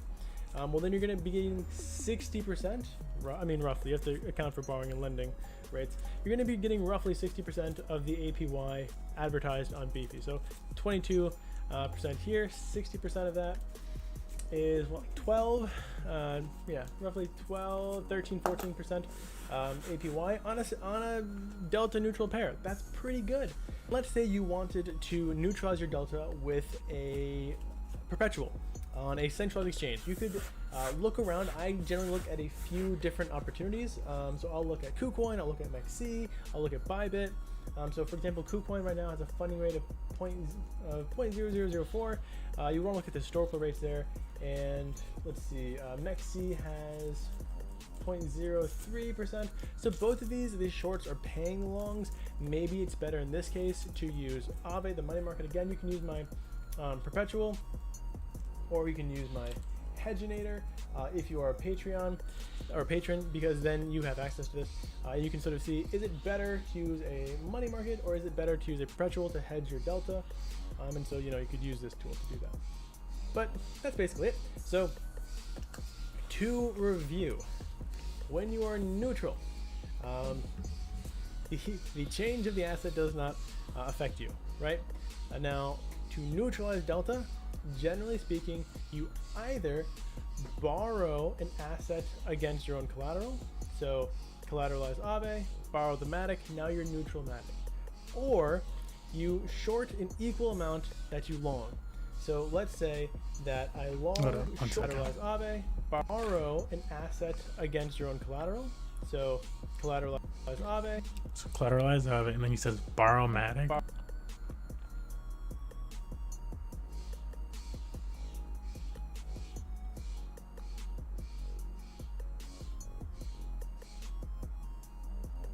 Oh, because it doesn't matter if the Matic goes up or down versus if you did it with USDC. Borrow the Matic, now you're neutral Matic. Or you short an equal amount that you long. So let's say that I long farm, but I don't know, 100 Matic, right? So I have 100 Matic in Beefy, or 100 Matic, ST Matic combined. Now I need to short 100 Matic, so I would go over to KuCoin, go over to MEXC, wherever it was, and then I would short 100 Matic. So amount 100, last price, and whatever leverage on 100 Matic, right? So that I long farm, but I don't know, 100 Matic, right? So I have 100 Matic in Beefy, or 100 Matic, ST Matic combined. Now I need to short 100 Matic, so I would go over to KuCoin, go over to MEXC, wherever it was, and then I would short 100 Matic. So amount 100, last price, and whatever leverage is going to tell me how much I'm paying. So if I'm doing 7x leverage, it's gonna cost me $11. And then I would short 100 Matic, so I would go over to combined. Now 100 Matic in Beefy, or 100 Matic, ST Matic combined. Now I need to short 100 Matic, so I would go over to KuCoin, go over to MEXC, wherever it was, and then I would short 100 Matic. So amount 100, last price, and whatever leverage is going to tell me how much I'm paying. So if I'm doing 7x leverage, it's gonna cost me $11, but my liquidation price is going to be really close. So probably I would do 2x leverage, maybe 3x leverage if I'm a little bit risky, if I want to be a little bit risky. And that would hedge my delta. So what he's saying here, so let's say I wanted to get more Bitcoin and I thought it was going to go down, then I would collateralize. I mean, can you do that with USDC? The USDC, get Bitcoin, but then he puts it in Beefy. Wait, what is the Beefy part? Oh my god, I'm just whatever. Farm, but I don't know, 100 Matic, right? So I have 100 Matic in Beefy, or 100 Matic, ST Matic combined. Like, is Beefy a money market now? Is that what he's going with? Can you do like, that's where, like, that's partially where I'm getting held up is like, he's like treating Beefy like it's Aave, it sounds like, and I'm like, wait, what?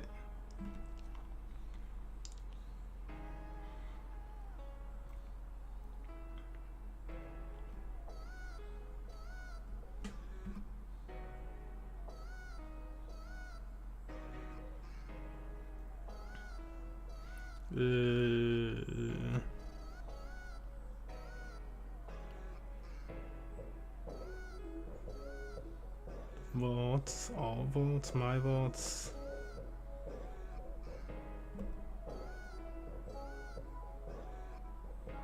But since when do they give you money in Beefy? Like, I don't understand what he's on about. Like, you put your money in Beefy, like, you're gonna be earning LPs off, or, you know, like, yeah, LPs off of it.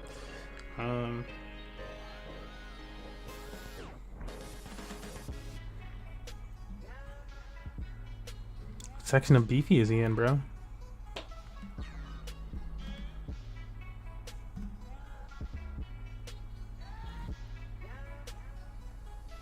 Like, can you borrow and stuff?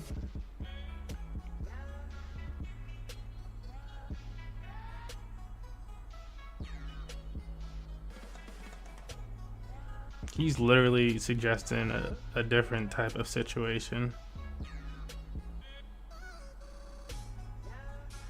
I think I'm just confusing it because I was expecting him to say something about when you he got me confused with like using beefy and then using what like an Aave type situation where if you put it in Aave, yeah, you put your stuff in Aave, you know, you get stable coins. You're like, yeah, you need to run the coin. Imagine you need to get that Bitcoin back. I don't know.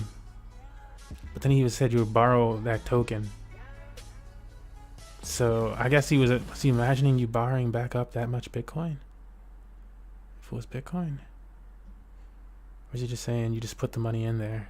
I think he was just talking about depositing it. I don't think he was even talking about borrowing and lending, or yeah, the borrowing portion. I don't know. Let's go back, bro.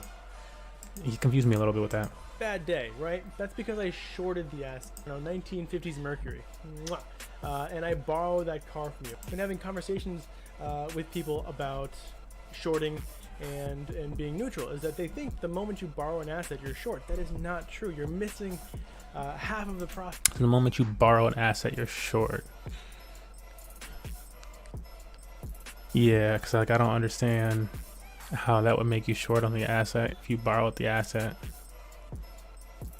They're like maybe borrowing against the asset, maybe. But he didn't say that.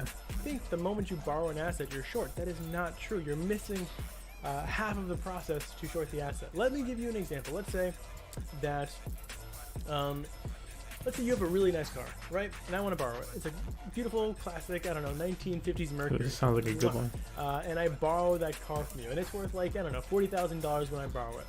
And 2 years later, skyrockets in price. Now it's worth $80,000. And you want your car back. Do I have to give you 2 cars back because now it's worth twice as much? No, I just return the car that I borrowed because I was neutral the entire time. I was borrowing the car and all I have to do is return that car. Now, scenario number 2. Let's say I borrowed the car and sold it immediately for $40,000. 2 years later, it's worth $80,000 and I have to return it. Well, yeah, and this is where I'm like, yeah, most of the time, maybe I'm just choosing USDC to get my loans in and I can choose another token, and that's why I'm like, yeah, I guess so. Because like, yeah, you borrow, I'm just usually doing USDC or something like that, kind of like shorting it. And so that's my thing.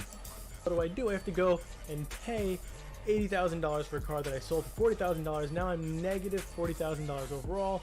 Bad day, right? That's because I shorted the asset. Exactly, yeah. Okay, so I do understand it, right? I'm like, yeah, that's because like usually if you got USDC, if you deposit an asset and you borrow USDC against it, then you're shorting it. You're shorting that asset. But if you borrow an asset and you get the same exact asset, like so let's say you deposit some Bitcoin, now you can get 60% back in Bitcoin from that. You can borrow 60% of whatever you just deposit in Bitcoin. That's like, he's saying it's neutral and it's not long. I'm like, I think is that not long? It's not long on Bitcoin? And I guess it's neutral, I guess. You can just return it. That's what he's saying. But I'm like, that sounds, I don't know, man. Maybe you have to add that to your position for it to be long in this case. He's saying it's neutral. When you borrow something, you are neutral on it. When you borrow something and sell it, you're short on it. That is the What are you long? You can see because when you borrowed it, you just return it later. And it goes up or down, doesn't really matter. If I borrow, see, I feel like if you lended it, then you'd be neutral. But if you borrowed, if you lend it, maybe you have to do both steps, and maybe that's why he's like, no, that's why you're not long on it, because you didn't do both. You didn't lend it and borrow it, so you're not long. But if you just borrow it straight up, I guess, can you just do straight up borrow? People really just do straight up borrowing, no lending? Don't you have to like lend it? Yeah, you gotta lend to borrow. The fuck?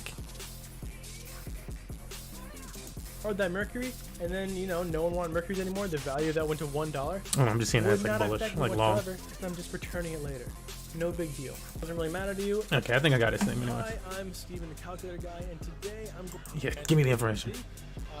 Recently, I've developed some of my own tools. App.apy.vision. Tools as well, for things that don't have research aggregation. Did he just say, I highly suggest you develop your own tools as well? My guy, if you aren't the biggest nerd online.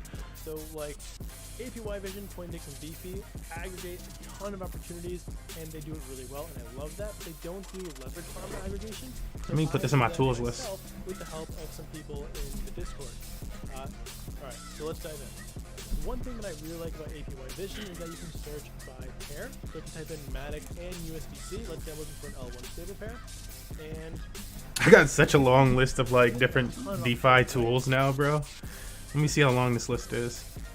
1, 2, 3, 4, 5, 6, 7, 8, 9, 10, 11, 12, 13, 14, 15, 16, 17. I'm not gonna count that one. That's kind of very specific, so I'm not gonna count that one either. 18, 19, 20. There are 55 different opportunities. How do you sort through those? Well, you might be tempted at first to go by APY, right? Yeah, son. That looks amazing. But do they have like volume? Well, And permanent loss already did too. 15 days, plus the 24-hour volume less than $1,000, plus the liquidity less than $1,000. This is not a real opportunity. Yeah, no, you want the Not liquidity. gonna be able to invest in it. If you can do Not by gonna be liquidity, able to do the invest liquidity, in it. then check the So volume. what you really want to do most likely is sort by volume or liquidity. Volume just means that people are trading this pair. And if you sort by that, you're probably going to get the most realistic, most organic fees. And that's kind of what I'm looking for in terms of farming medium to long term. So I like this. Let's check it out. And one of the things that I'll say is whenever I find an opportunity, the first thing I'm going to do after I look for like, historical yields, which is right here, I'm going to go to the source. This is nice. Exactly. So the cool thing about APY Vision is you can oftentimes click on the sort of DEX Explorer to determine what the, how much, for each dollar, 3% APR, which is relatively accurate. Fees that I'm getting are going to be liquidity. What I'll do is I'll look for particular strategies. Maybe I'm looking for L1 stables here, right? And then maybe if I'm done looking at Matic, maybe I think that Crow is going to be another high yield opportunity. Do they have beefy Like for ETH? I don't think they do they? And that's because APY Beefy on is ETH? limited in the chains they offer. They don't Nope. really show you anything on any non-EVMs or on some of the less known EVMs. I think Cronus is huge, but APY Vision just does not support it. So while I love APY Vision, they're very limited in scope. They also don't do non-EVMs like Solana. So AVAX maybe might be one that I'm looking for. So I know they have AVAX. Again, what I want to do is short by volume.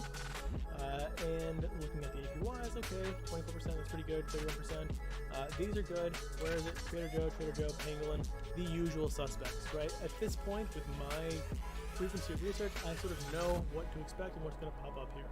I can also look at the last 7 days, see they've been going up, down. Alright, so once I've checked APY Vision, I've sort of gotten some ideas. What I'm probably going to do is go over to Beefy and see if I can auto-aggregate any of those yields. So maybe I'm looking for Matic. So I'll clear this, type in Matic, want Matic USDC. I'm going to sort by APY. Unfortunately, you can't search by two pairs here, which would be way easier if you I already got Beefy on my list. You can do this. I wonder if he's going to mention 8 board too. Okay, 36%, that's pretty good. Maybe non-compelled by this one. Why did he say he started with this one on? Alright, so once I've checked APY Vision, I've sort of gotten some ideas. What I'm probably going to do is go over to Beefy. So he wants to check out the volume first, and then he goes over to Beefy. Here we have And see their history. Okay, 36%, that's pretty good. Maybe non-compelled by this one, right? Maybe I'm compelled by this kind of guy. That Beethoven X-Pull right there, kind of sexy. Matic, Phantom, Binance Smart Chain, Avalanche, and Solana. Battle of the Bands. Historical yield. That's pretty good. And if we're at 36% now, we'll just go on, move it down, load. Anyway, so it's kind of all right. So they do historical yield. L1 stable pairs, or for any pairs that I'm particularly interested in. You know how to use Beefy. If you're into just stables, you'll look at stables. I do like the MMUSDC USDT right now because it's performed well historically, has very consistent rates at or above 10%, between 10% and 30%. So maybe, I check on that one, see how it's doing. Maybe I enter a position there. Who knows? What I will say about Beefy is when they do these boosts, what happens is you get really inflated yields for a short time. A lot of people join those, and then when And I wouldn't want to be exposed to JPY right now given international conditions unless or something. Joe ones, because that's where it said we had the highest yields. So go down to T, Trader Joe, and look for USDC AVAX, 39%. Okay, that's cool. Probably I can leverage that up to get even better if I want to do leverage. If not, you could long this or short farm this, totally up to you. Next, I go to Coinbase to check out things like Solana, because you can't really find Solana yields on BTC or APY. So I will search by, well, you can use stables, right? This is kind of interesting. USH, what is USH? Maybe now I go and look for USH. If I'm crabbish, I'm probably going to look at stable opportunities as well. I just like stable opportunities. Let me add that one to my list. I like to learn more about the different types of stable coins and different ecosystems because I want to be prepared when shit hits the fan, which it did a few times with different stable coins. So USH is Hubble, and I do think they have a compelling use case. Otherwise, right? So here we're looking for like, let's just do Sol and MSol, JSol. APY. I find it hard to believe that 17% is the highest. Yeah, I'm like, bro, it's low. It's low over here. Oh, on Quarry. Okay, right. So I don't want to do just Quarry. I want to do all. Oh, he's doing one place. Okay. USDT. Oh, like, bruh, it's wrecked. One of the cool things you can do here is you can type in USD, and what you'll get is all the pairs that have Solana USDC or Solana USD2. I've built what I call the big one, which is a aggregation of some of the most interesting yields that I find that I update sometimes. I also have an intern who's amazing that updates this sometimes bi-weekly.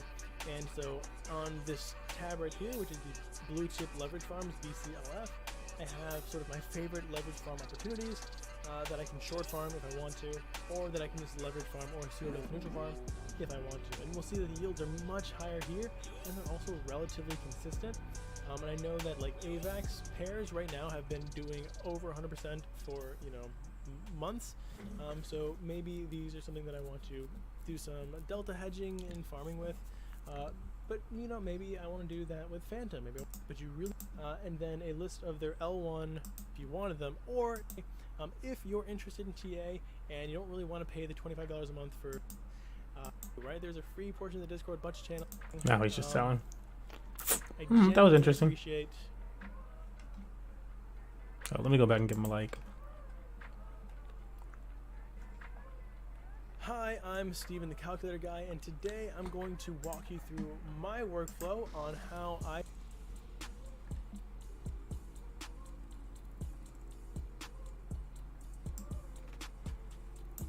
Guys, today I need to make you aware of a couple of very important things happening within the next couple of days that is going to bring a lot of volatility to the crypto market. So if you are invested in crypto, you will want to watch this video. Welcome back, everybody. My name is Chris, bringing you cryptocurrency videos every day, teaching you how to make money in this crypto market. If you are new to the channel, then make sure to subscribe and activate the bell right now.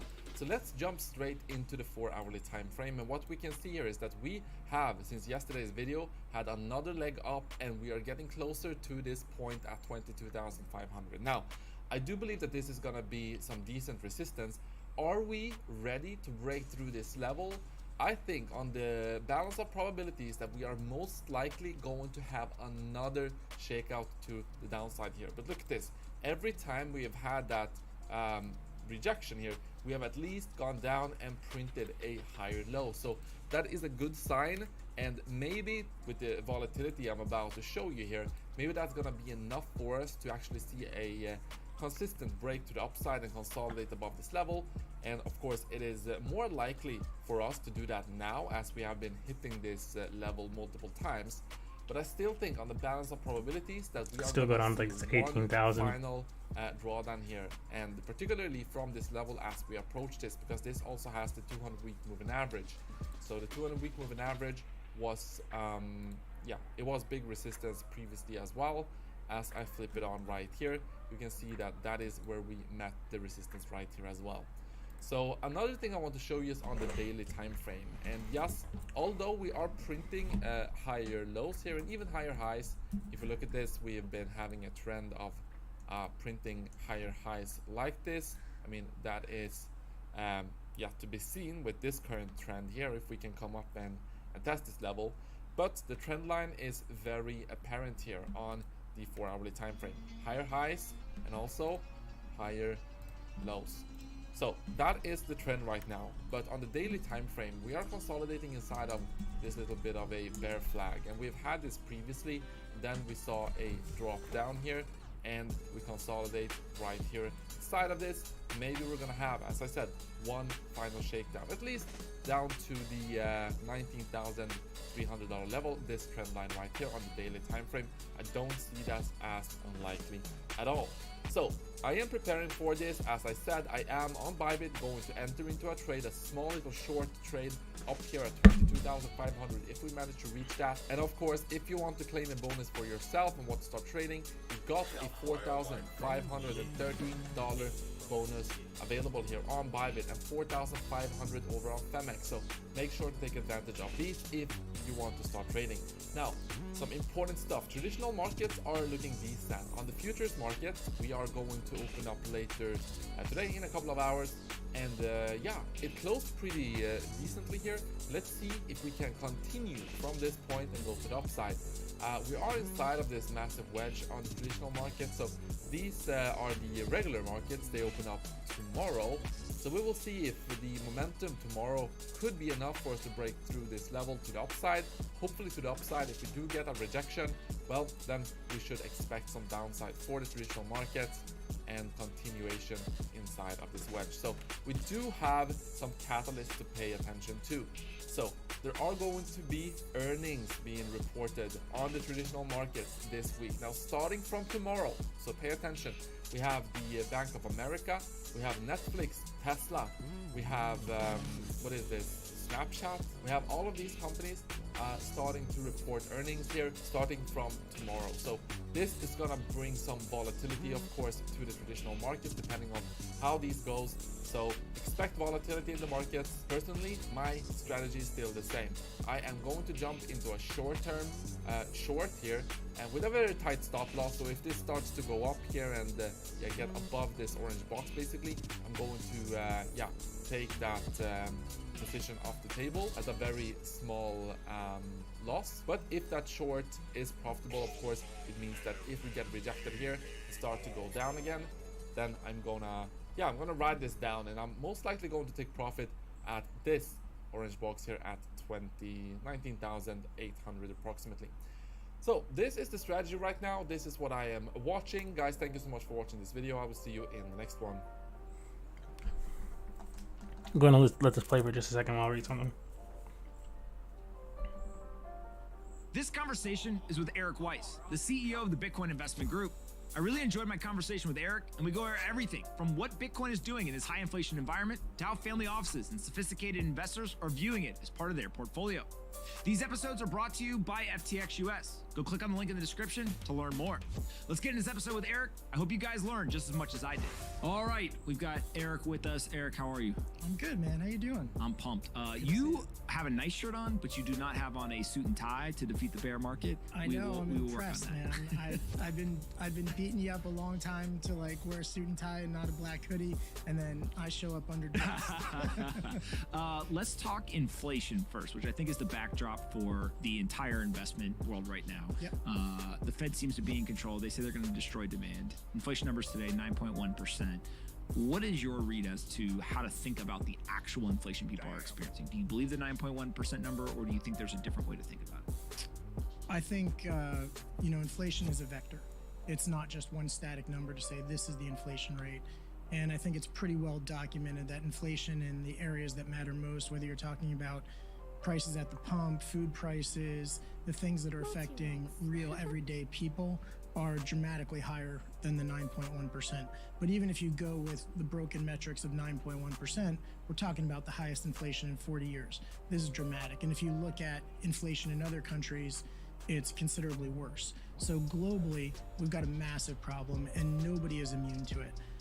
Obviously, it hits people living paycheck to paycheck the hardest because they don't own assets that inflate. With this inflation, yeah, it's a really vicious thing. Everybody's in the same boat. Many investors, including myself, kept talking about Bitcoin as an inflation hedge. I think now there's kind of a nuanced view of that, which is, well, maybe it's not an inflation hedge in the sense of inflation goes up and Bitcoin goes up to combat that, but maybe it's actually a hedge on the loose monetary policy. So if the Fed says they're going to tighten, Bitcoin has come down because people anticipate risk assets to come down. How do you think about whether it's an inflation hedge or it's a loose monetary policy? I've read some stuff on that as well, and the correlation to the monetary policy is pretty strong, and so right now that's looking like a pretty viable perspective. That said, I think that Bitcoin ultimately is an inflation hedge, and that what we're dealing with are some unique circumstances where obviously there's very thin float in Bitcoin from a trading volume point of view relative to other assets. So it's not manipulated in a negative way, but when you get things like we have now where there's a correlation to equities with Bitcoin, which I think will ultimately break because Bitcoin is not an equity, but right now it is heavily correlated, and that correlation is being enforced by big macro hedge funds who are using Bitcoin to hedge their equity exposure, particularly to NASDAQ and big tech equity. So if a big macro hedge fund has $1 billion of big tech exposure and they want to hedge that, because the correlation, with Bitcoin to tech is kind of 4-to-1, like almost a 4 beta. So if you had $1 billion of exposure, you could short $250 million of Bitcoin and be equally hedged. So if stocks go down 1%, Bitcoin, is going to go down 4% and vice versa. So I think that's reinforcing this correlation, which is kind of hurting us right now. That'll ultimately break. And I also think we get that kind of technology adoption volatility. Think back to Amazon. Ever since Amazon was a public company, it has lost 80% of its market cap 6 times, and one time more than 90%. So this is kind of expected, and it's hard to be an inflation hedge when you have that degree of volatility. But ultimately, as the asset matures, I think it's going to prove to be an inflation hedge. When you think of the Fed and their kind of talk track right now, obviously they are talking about destroying demand, which I always remind folks just means they're going to punish you until you stop buying things. Yeah. And we have seen risk assets go down because people are selling them because they're listening to the Fed. But inflation's still at 9.1%, and it's actually accelerating. What are they going to have to do? Like, can the Fed actually get inflation under control, or no matter what they do, it's not going to come down? And so maybe they're going to have to pivot before inflation actually comes down. I don't think they're going to have to pivot before inflation comes down. I think that the Fed can be pretty effective by raising rates. It has a pretty dramatic effect. Maybe the most obvious place to see it is in housing. We're already seeing more housing deals break that are in contract than we've seen in a really long time. And just to follow that through one step, it's as interest rates go up and those mortgage rates that were 2.5%, 3.5% are now 6% mortgage rate, people are breaking those deals. Prices of houses are being revised downward. So I think we're starting to see that, and we're going to see it across the board even more. Demand's going to decrease, and I think there's signs that it already is. Yeah. When you look at core inflation versus kind of CPI inflation that includes energy and food, is there a reason to look at core inflation? Like, I know the Fed likes to point at it because it's going down right now, so that's their signal of saying, oh, look, inflation is going to get under control. How do you look at those two numbers, and do you put more weight on either one of them? No, I try to think of it across the entire spectrum of assets and services. And there's what numbers say on reports, docs, news reports, etc., and there's what every individual feels. And the truth of the matter is, I think most people only care what their personal exposure to inflation is. How is this affecting me? And everyone goes to restaurants, everyone drives a car. Not everyone's sensitive to those prices. There are people with a ton of money who are like, I don't give a shit if the entree is $50 or $75 at the restaurant I eat. But there are a lot of people who do care about all those things. But those people, even the really affluent people, they do care about whether or not their purchasing power is impacting their ability to purchase a house, And all of a sudden, even that wealthy person who's thinking of buying, this $15 million house and is going to put, $13 million of that, in debt on mortgage, they care that interest rate is 6% and not 3%. And so it impacts everyone. I just look at it through my personal vantage point to try to assess what the real impact is. And it's dramatic. I mean, I feel it. Yeah. I continue to be blown away by the cost of Food to me is the big one, right? Gas obviously is high, but I think that they've got a stronger argument as to it's not just monetary policy that's driving that. There's supply chains, there's geopolitical conflict, all that. Food, while yes, there is a little bit that can be attributed to some of the geopolitical conflict and breaking the supply chains, it feels like that is very much more tied to kind of the monetary policy and just 12% increase food at home. Massive. I mean, I had dinner with a buddy of mine this past week here in Miami, and he runs business here. He's got a couple hundred employees, and he was telling me, true story, about a woman that works for him.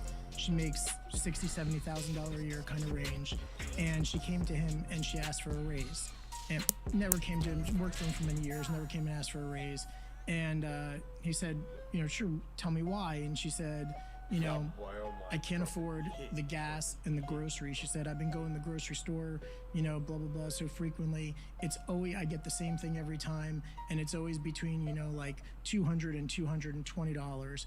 And now it's, closer to $300. And she can't make it on what she's gotten.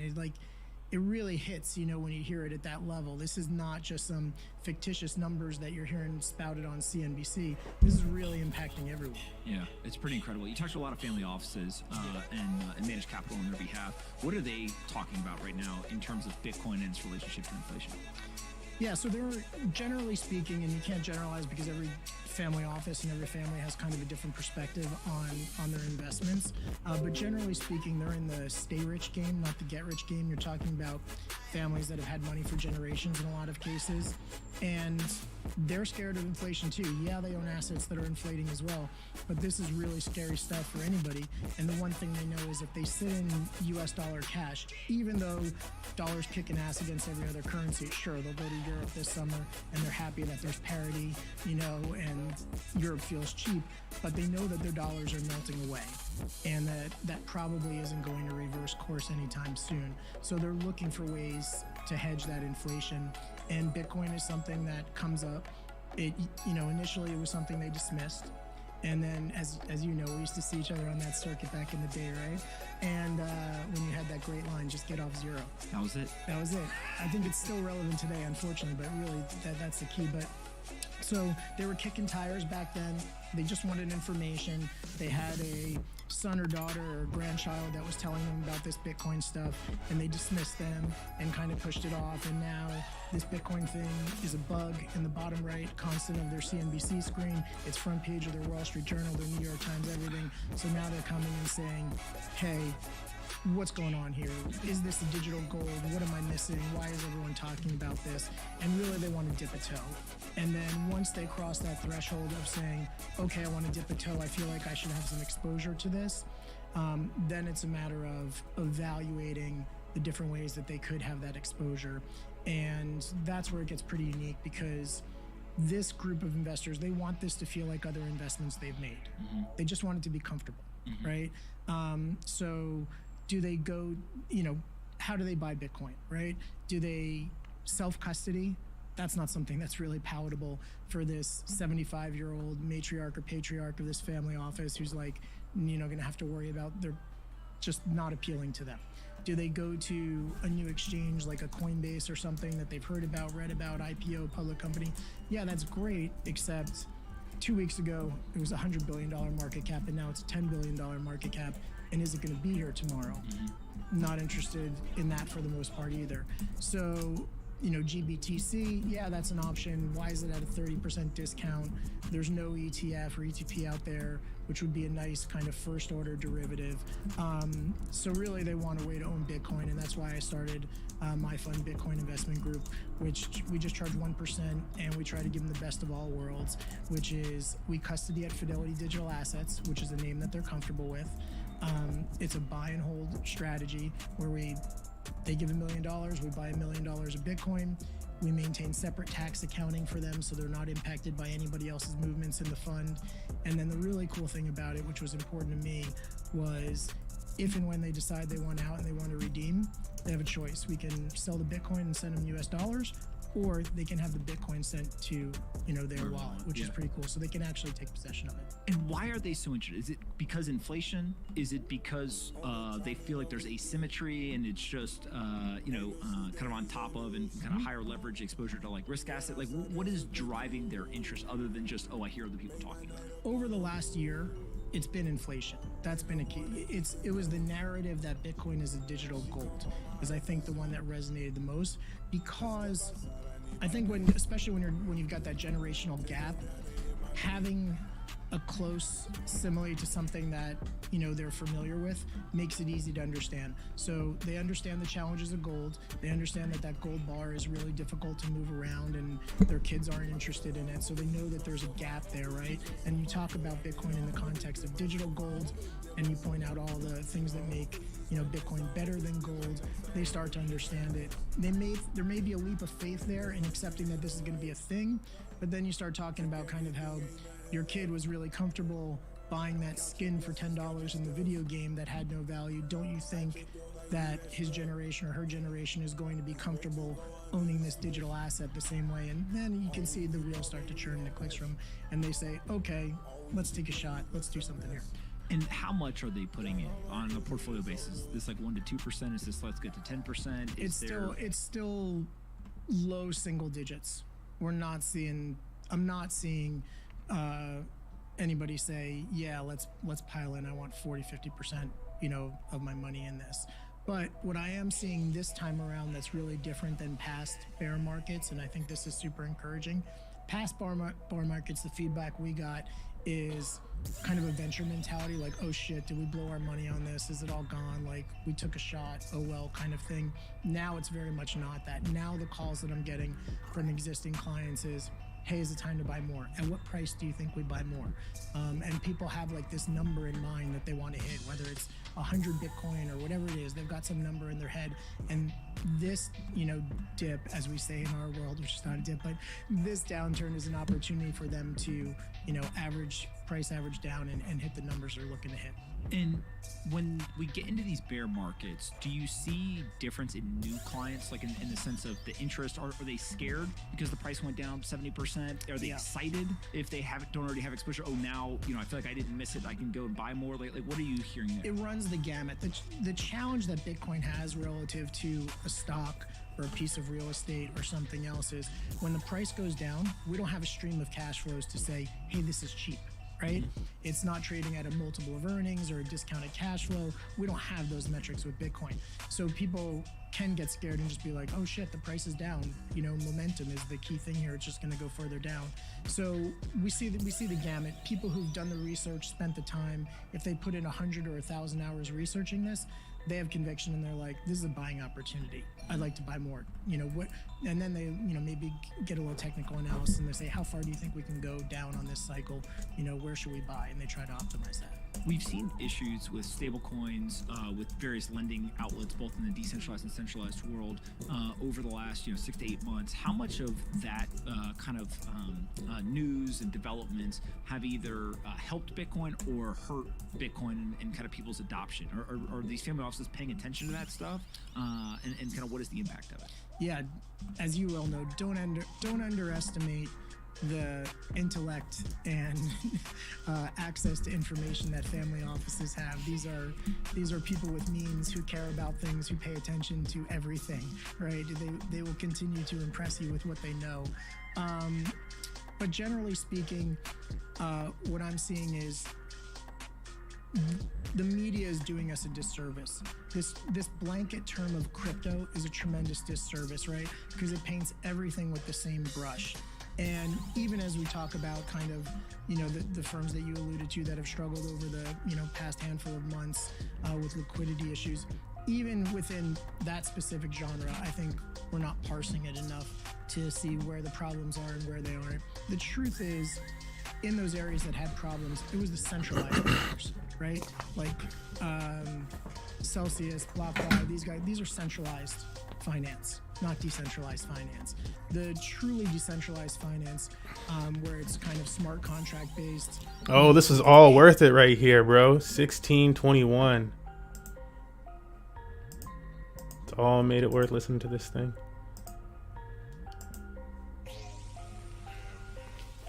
Yeah, I gotta put it in this doc. Hold up.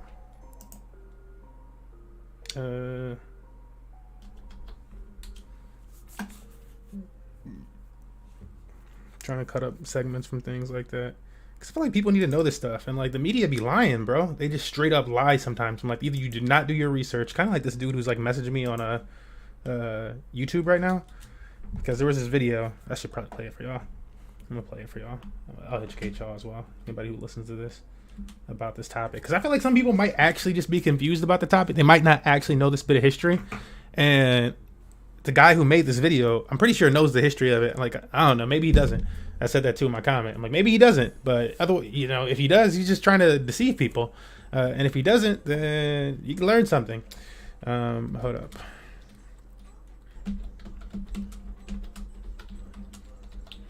I want to start like doing videos like this. These are super easy for me to do and start cutting into social videos. Okay. So I really like this section right here. All right. Let me go to this video and I'll show you guys my comments on this thing. First, we'll play the video for you. Which political party founded the KKK? The Republican Party, of course. Wrong. Wrong. Democrat. Okay. For real? You know which party abolished slavery? Which party? Why is it coming from two different that was things? the Democrat Party. It was actually the Republicans. Republicans were the anti-slavery party established in 18. I don't. Hold up. Abraham Which Lincoln was a political Republican? party founded the I didn't know KKK? that. Which political Bro, hold up. Yeah, why is it double playing like that? I don't understand. Hold up. We're gonna go back to this. Which political party found? Okay, so I had to go to this real quick. Let me see what screen we're on. Make sure we're on a good screen. All right, so I came across this video on YouTube, and it's this guy here from Prager U Shorts, and this is the video they have. And then I also went into the comments afterwards, so just giving you full context of the situation. So let's look at this video first. Which political party founded the KKK? The Republican Party, of course. Wrong. So he tells him it's wrong. He said, because this guy goes, the Republican Party, of course, because that's what you kind of would feel as, especially as a black African American. You're like, given how they act toward everything else, probably this one, right? Democrat Party. And he tells him it was the Democrat Party. It was the Democratic Party. And so he tells him it was the Democrat Party. And the guy's, are you serious? You know. So let's keep going. You know which party abolished slavery? Which party? Yeah, that was the Democrat Party. The newly formed Republican Party. So that was when the Republicans first came on the scene, actually. And Abraham Lincoln was in control. It was actually the Republicans. Republicans were the anti-slavery party established in 1860 with Lincoln. Also, saying that the Republicans were the anti-slavery party is a very far stretch. That's a very far stretch because it's always kind of been down the line. But to say that that's a far stretch, my guy. Abraham Lincoln was a Republican? Okay. Yeah. I didn't know that. Which political party gave African Americans the right to vote? You can go with the Democrat.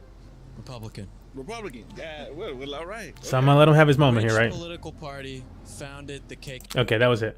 Okay, and so in here, we have a little thread that has started. So I went into the comments and I left my comment, which was that the Democrat and the Republican parties that we currently know them as they flip sides. So if you're thinking of the Democratic Party today, that used to be the Republican Party. So all the values that you see with the Democratic Party today used to be within the Republican Party. And the values of the Republican Party used to be within the Democratic Party. How would two parties ever switch sides? Because of the person at the top of the party. If the person at the top of the party has different values in them, then it starts to slowly shift over. The values start to shift. And so I explained that to a few people because this guy's like, I knew Lincoln was a Republican, but I didn't know the other two. Dang, LMAO. And so I responded to this person because it seems like somebody like this guy actually likes history too. And the person who made this video probably knows what they're doing. It's probably just trying to be deceptive. Either that or they're actually ignorant of the history of the United States and they're trying to tell somebody else that they just came across in the street that, actually you're just wrong. And it's like, how about you give him the full truth of the story instead of just saying he's wrong? Because you're trying to make it sounds a certain type of way. And I should also say I don't, limit myself to any party. Like I feel like the two-party system is stupid, so I'm not limiting myself to any party. You look at one of my ballots; it's going to be left and right and this and whatever I think makes sense. Because this ain't a football team. I'm cheering for. But I said the two parties, the party swap. This guy is intentionally being deceptive, or he's ignorant of the actual history. 2 likes. The person who initially had this comment, what the fuck? Thanks for the information, homie. You're welcome. And then this guy chimes in, straight ripping, 93. Nah, bro, your party is responsible, period. Well, I just let you folks know, I don't have a party. You know what I'm saying? I don't care. I don't care. But I do like history, and I do want to know the truth of history. And so I will go and research and find the truth out of history as often as possible. And what this person is saying is lies. And then this person just seems miseducated on the situation. I don't know who gave them, because they can. Okay, so I respond to this guy who came in and said, nah, bro, your party. For one, it's not my party. I just said that to you.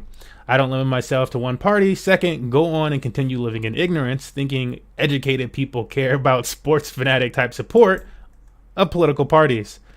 I prefer actual history and truths, not half-truths, which is what this person's doing. They're giving a half-truth situation. He responds to me, and if I didn't respond to this one, other people probably came across this thread and been like, oh, dang, he said it's been debunked. So that must just be that. But no, I'm not going to let you get away, like, because you're just trying to deceive people at that point. Like, there's actual history here. So the great swap, which is what he's calling. I'm like, bro, this sounds like some like far right Republican shit where they're just like, that's false. Have been debunked numerous times. You're clearly a lefty, and that's okay. So not trying to. Oh, where's the other comment? Does it keep deleting it? Oh my goodness, there's one dude who keeps deleting. Does he keep deleting it? I feel like he actually keeps deleting it. Where'd the link go? Okay, it's okay. Oh my god. Did they delete it again? Wowzer-wee. Now somebody's actually deleting it. The first few times, I thought it was a mistake. And I copied and pasted my stuff and like saved it here. But I think the dude who runs this video just keeps deleting it. Which is funny. Wow. Okay. Wow. He's actually just trying to deceive people, and he wants it to be left on this. That's wild. Oh my goodness. Hold up. Wow. Nope. That's actually the situation. Let me see if I can get this back. All right. Let me see if I can get this back without having to type all this stuff again. I can't believe that that's actually what they're doing. Hold up, bro.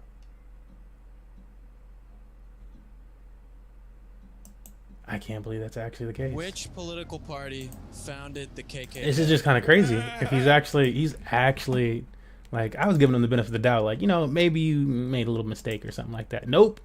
You are actually just trying to sow deceit on this high of a level, like on some stupid shit on YouTube.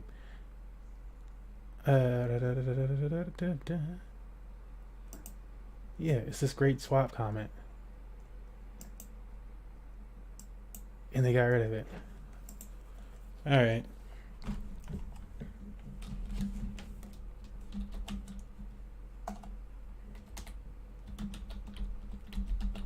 So my comment keeps getting...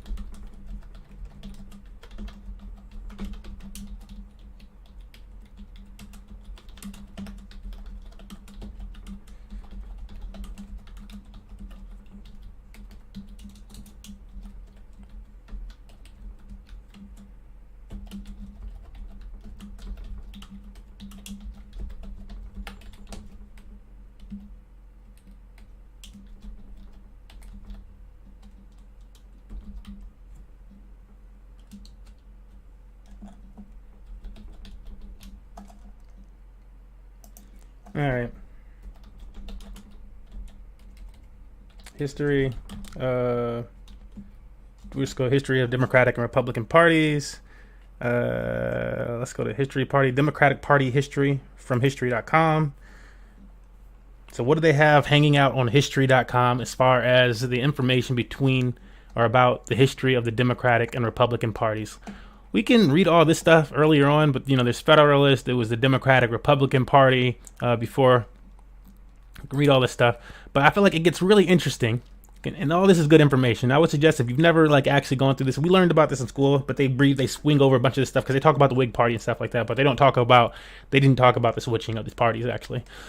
So going through this, Civil War and Reconstruction. In 1985, debate over slavery should be extended into new Western territories split these political coalitions. Southern Democrats favored slavery in all territories, while Northern counterparts thought each territory should decide for itself via a popular referendum. At the party's national convention in 1860, so at this point in time, it is important, at this point in time, the Southern Democrats favored slavery in all territories. However, at the party's national convention in 1860, Southern Democrats nominated, I think I might need to go, John C. Breckinridge, Democrats backed Stephen Douglas to split helped Abraham Lincoln, candidate of the newly formed Republican Party, to victory in 1860, elected, because I need to go for it like 40 more years, 60 more years. Though he won only 40% of the popular vote, very similar to a Trump situation. This is what we wanted to go forward to, actually. So at this point in time, Democrats are in control, like that person said, or to a degree. They had the other, they say Republicans were just like pro or anti-slavery, which is like, that's not really true.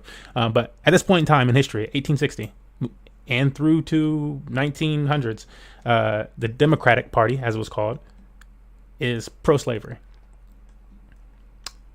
So that's anti-everything that I believe.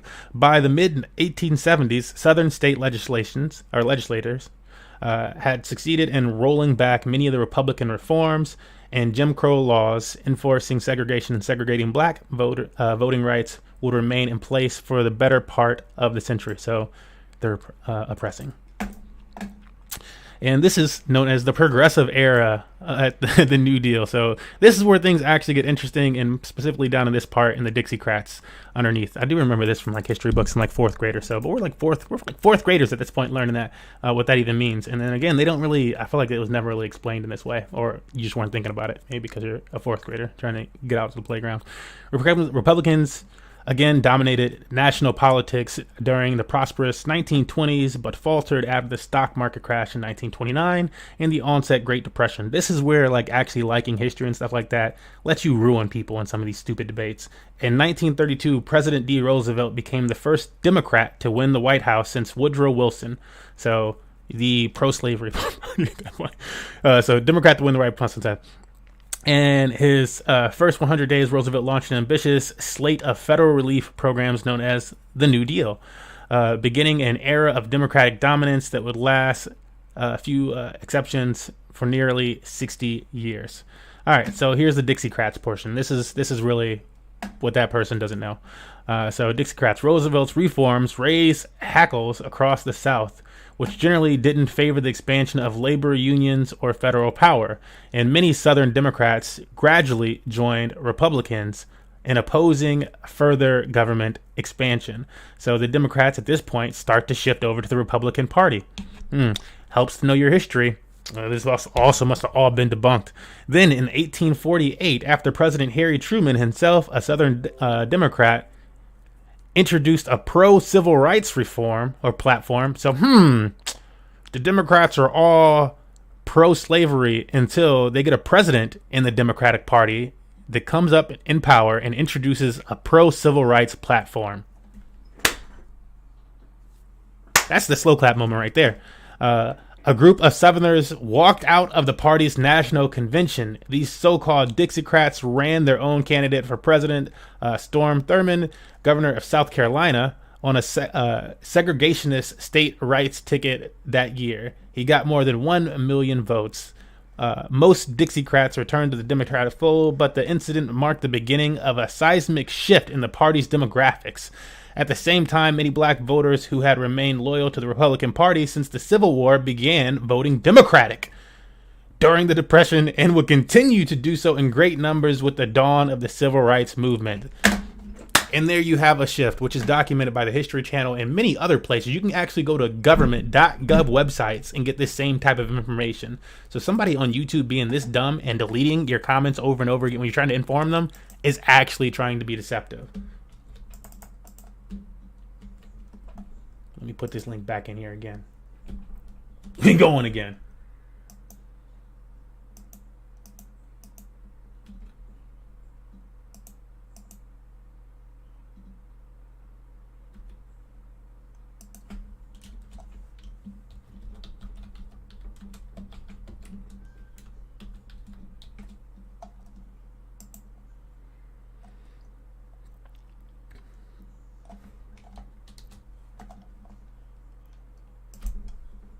I'm gonna put this right back in here.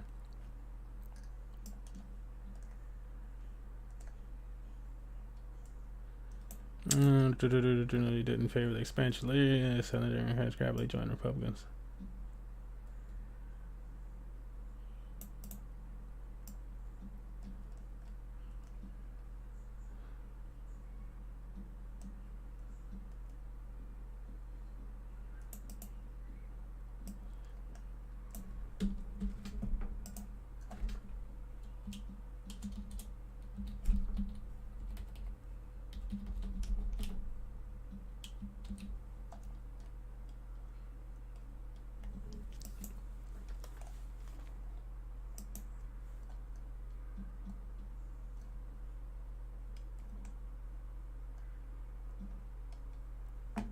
Alright, watch this one get deleted too, bro. If this one actually gets deleted as well, there's no actual link in there because I adjusted it to history.com and source, remove the 3s.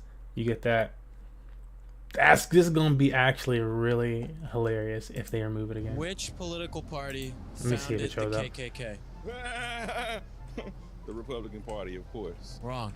Wrong? Democrat Party. Are you serious? For real? You know which party abolished slavery? Which party? Yeah, that was a Democrat Party. It was actually the Republicans. Republicans were the... Alright, let's look in here. Bro. Like, I seriously, what?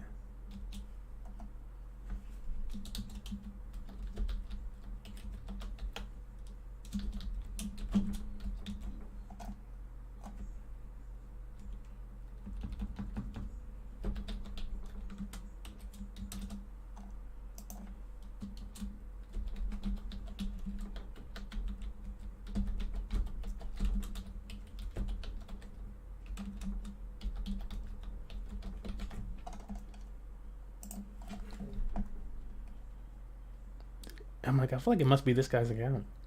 Otherwise, how is this happening so often?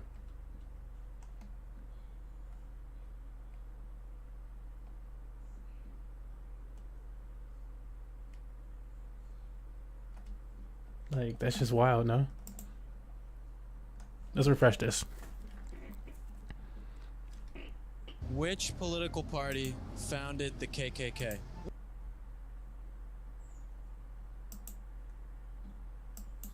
Yeah, give up. Like, they actually just... That's wild. That's wild. I mean, that's exactly why I had to record this, because this is actually silly right here. Whatever's happening on this post.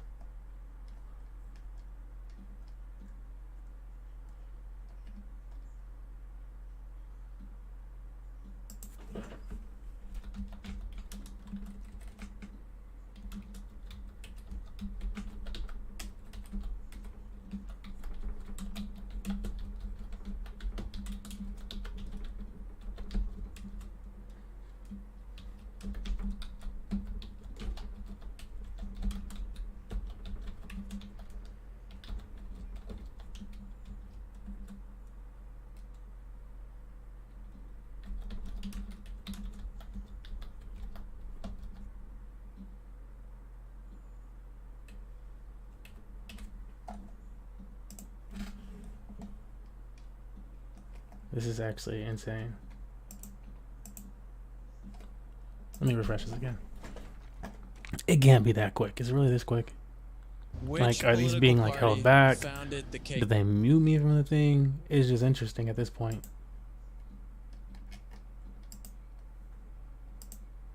Yeah, like fam. What?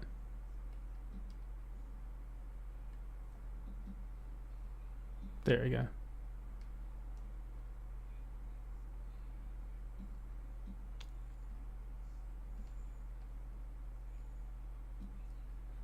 Yeah. Wild. What is this account? This racist How ass many account. genders are there? Oh my god. Okay, that type of account. Wow.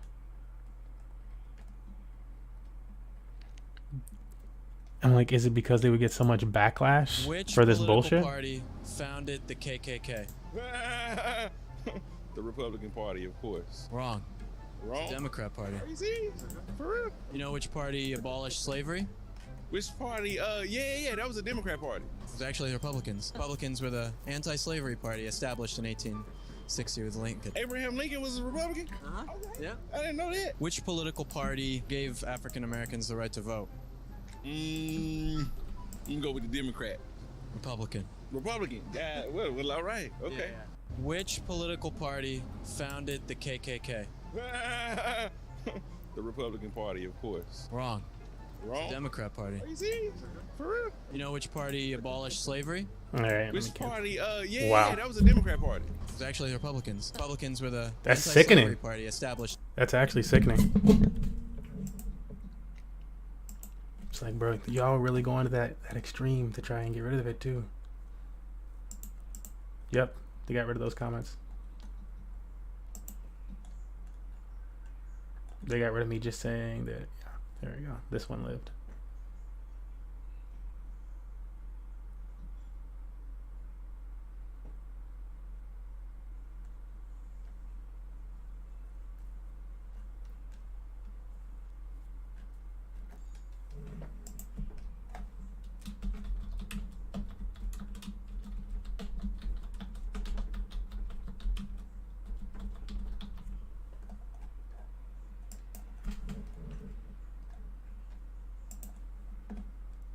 Like, yeah, I don't know what else to put in there.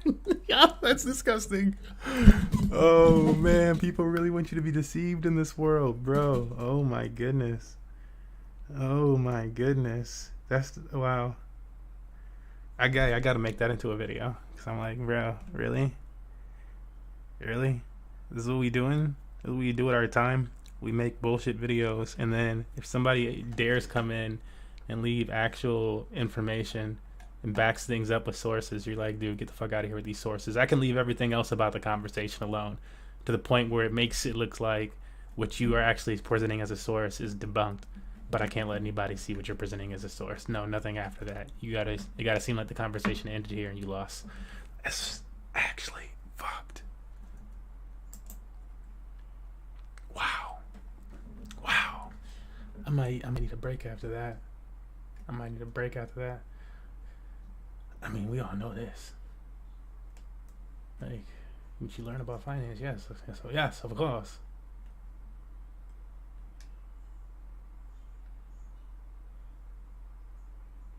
Bruh.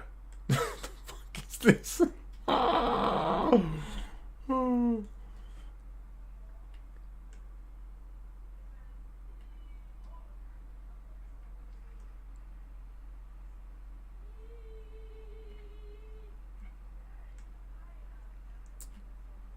Okay. I gotta see this one more time. I'm just curious if they got rid of the rest yet, because that's gonna also link people to the truth if they don't get rid of that. You gotta do a little bit more searching there. Huh. Is the word .com being restricted?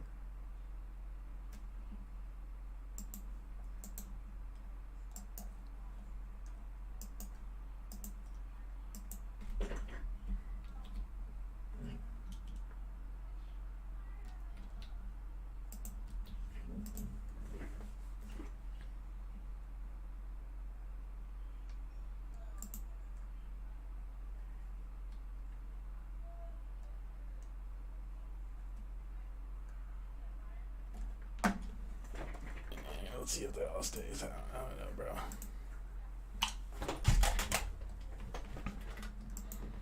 You know, I did my thing. We put in as much information as we could, given the situation.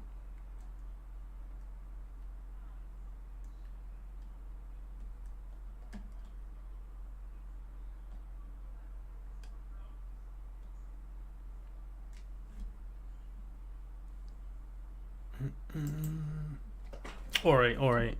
I'm gonna put it on wait for a second. I'm gonna listen to some music on the other computer. We'll come back with some actual Apex. Wow.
Ayo Shaw, Ayo Shaw, Ayo Shaw.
Like a light, like a light.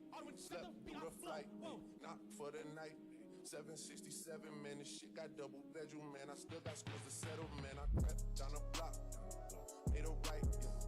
Cut the lights, yeah. Pay the price, yeah. Niggas think it's sweet, it's on sight, yeah. Nothing nice, yeah. Vegas in my ice, Jesus Christ, yeah. Checks over stripes, yeah. That's what I like, yeah. That's what we like, yeah. Lost my respect. You not a threat. When I shoot my shot, that shit wetty like on Shaq. See the shots that I took, wet like on Book, wet like on Lizzie. I be spinning valley circle blocks till I'm busy. Like where is he? No one seen him. I'm tryna clean him. She's in love with who I am. Back in high school, I used to bust it to the dance. Now I hit the FBO with duffels in my hands. I did half a Zan, 13 hours till I land. Had me out like a light, like a light, like a light, like a light, like a light, like a light, like a light. Yeah, Pastor Dawson Sally sending texting, sending kites. Yeah, he say keep that on lock. I say you know this shit is tight. Yeah, it's absolute. Yeah, I'm back with Boo. La Ferrari, the Jamba Juice. Yeah, we back on the road. They jumping off no parachute. Yeah, shorty in the back. She say she working on the glutes. Yeah, ain't by the book. Yeah, it's how it look. Yeah, by the check. Yeah, just check the foots. Yeah, pass this to my daughter. I'ma show her what it took. Baby mama cover fours. Got these other bitches shook. Yeah.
set the beat, I flow. Whoa.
Set the beat, I flow. Whoa.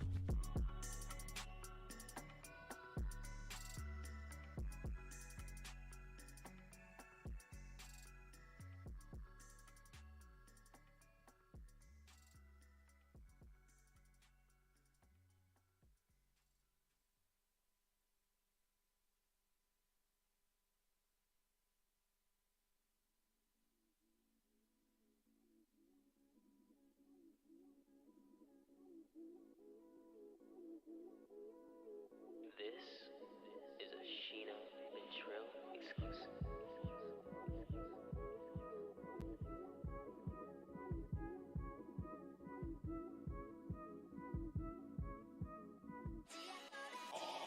Omar on it, come on.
Feds in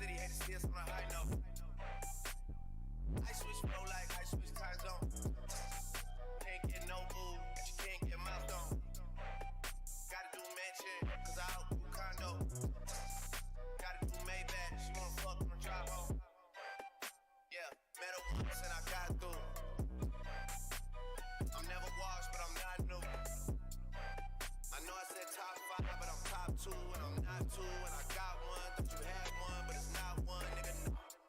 Hermes link, ice blue mink. Tat on my wrist like I do not know what permanent is. They want me gone. Wait for the kicker. Bury me now, I only get bigger. That's word of my nigga.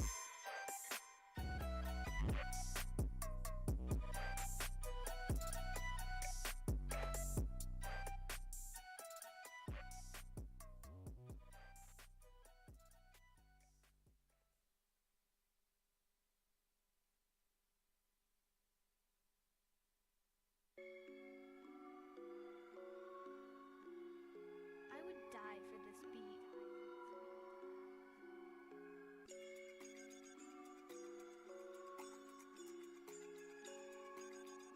Alderman, set the beat off flow.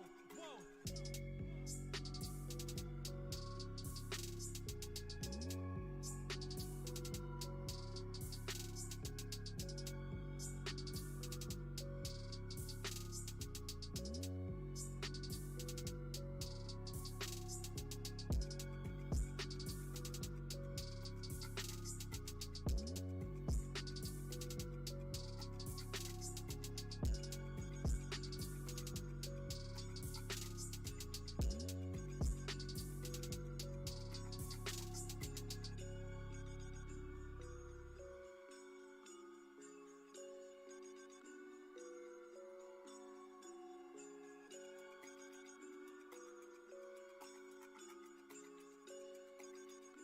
Alderman, set the beat off flow.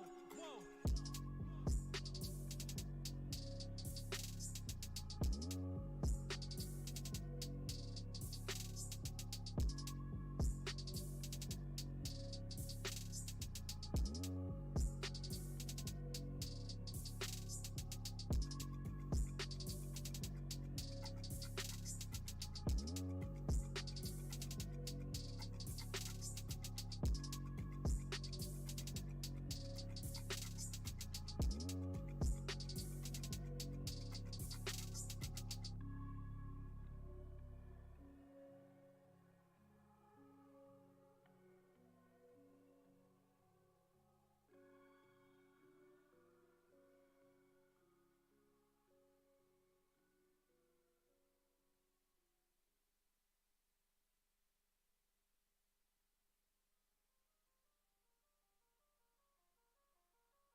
Just counting 9 to 5, still get producing money.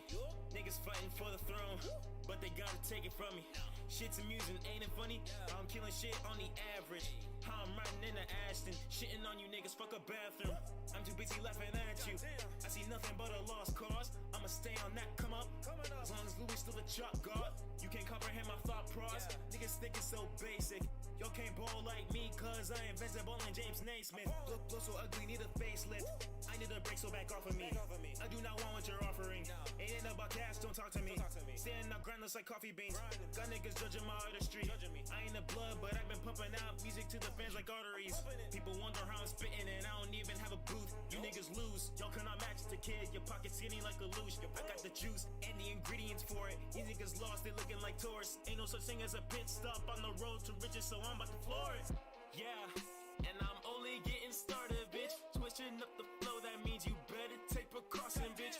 Early bird gets the worm, and I already caught it, bitch. Murdering these beats, and then I tamper with the carcasses. I'm confident, you're inferior, there's no argument. Wise guy, I'll knock your bowels out if you talking shit. Exterior, rocking all blue, call that obelisk. Y'all stay at the bottom, then there's me, I'm quite the opposite. Hey, I just pulled your bitch with that gas, yeah. I just pulled your bitch with that gas, yeah. She do whatever I say, she do whatever I say. She do whatever I say, she do whatever I say, yeah. I just pulled your bitch with that gas, yeah. I just pulled your bitch with that gas, yeah.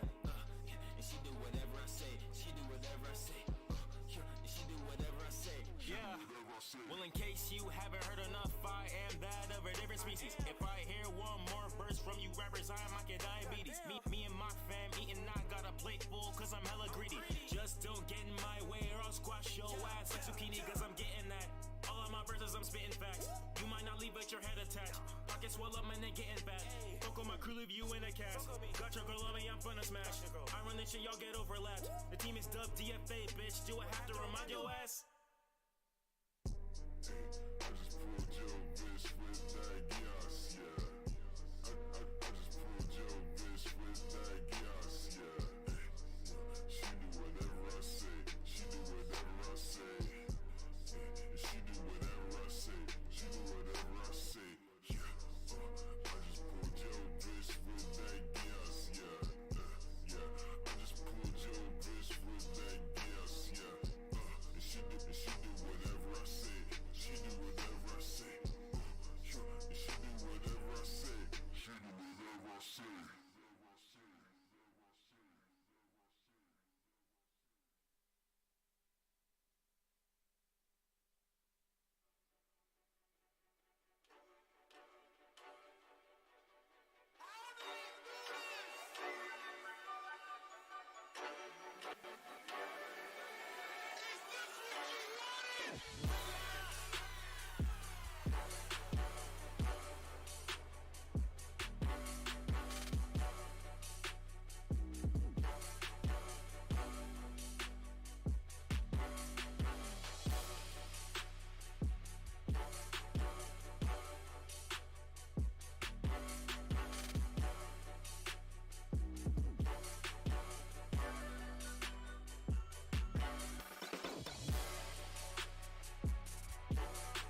Obviously, I felt like I had to serve up some justice in the world and at least inform people about the truth. Those type of videos. Maybe they care, maybe they don't care. But you know, if somebody else can get that many views for saying some stupid shit,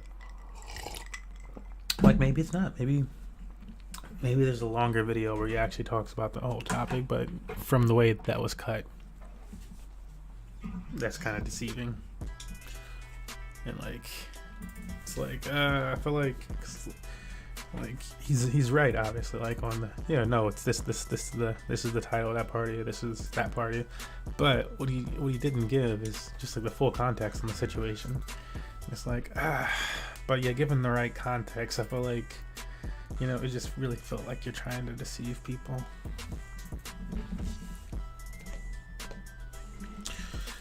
Whatever. Ranked leagues, I'm bad at this game. We're not gonna play a lot of it, I don't think.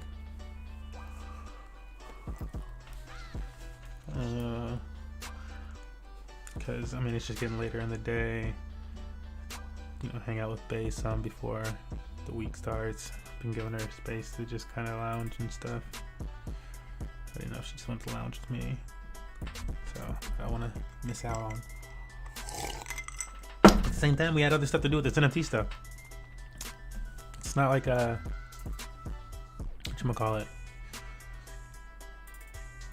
profit-making thing, but this is like some good experimentation on stuff. I feel like I haven't really seen them used in this type of manner.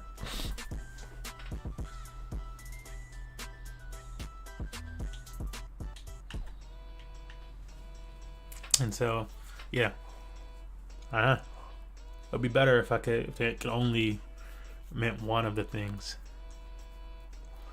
So if I made them burn something, like maybe I gave them a ballot,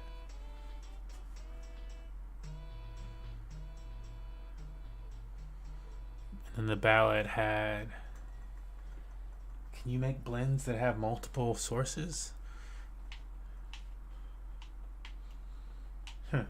That's something to look into right now. Let me go check. I don't think you can.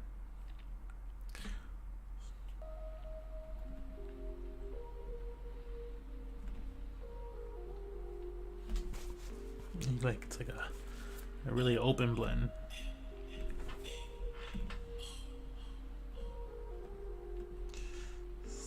Schema. Say it's arcade balls, right?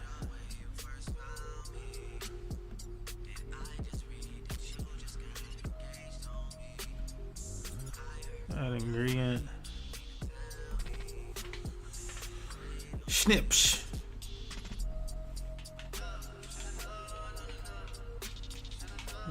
Oh, I'm not ready for this. Suck at this game.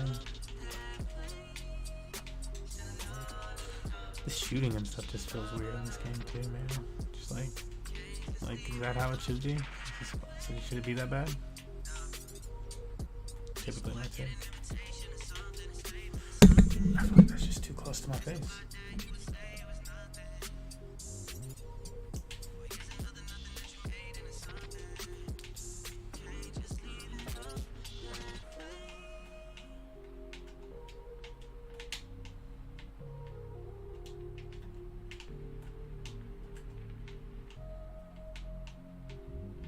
I didn't think so.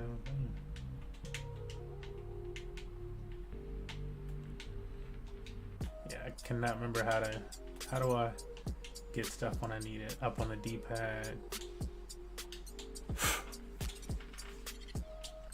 That's explosives. Up is.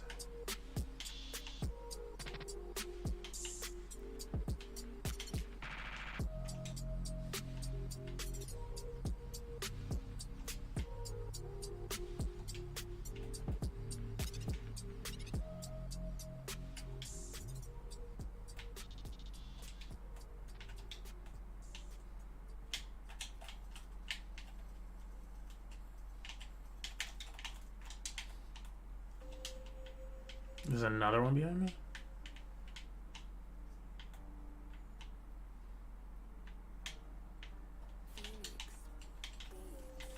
Oh, really? That quick?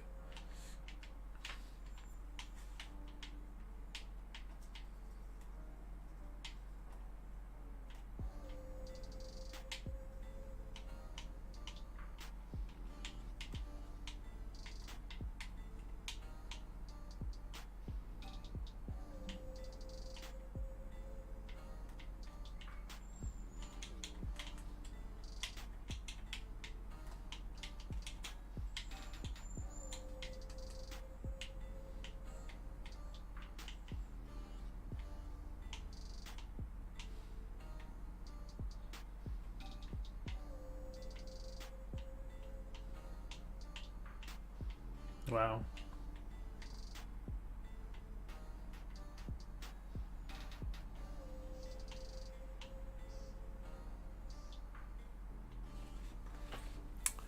Okay. You know, it's gotta be better than that.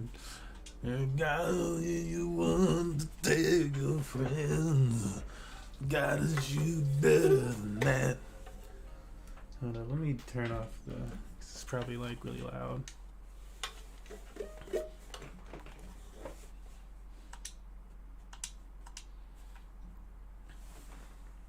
I'll have to do better this time. I got like no points for that.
It wasn't bad. It was okay.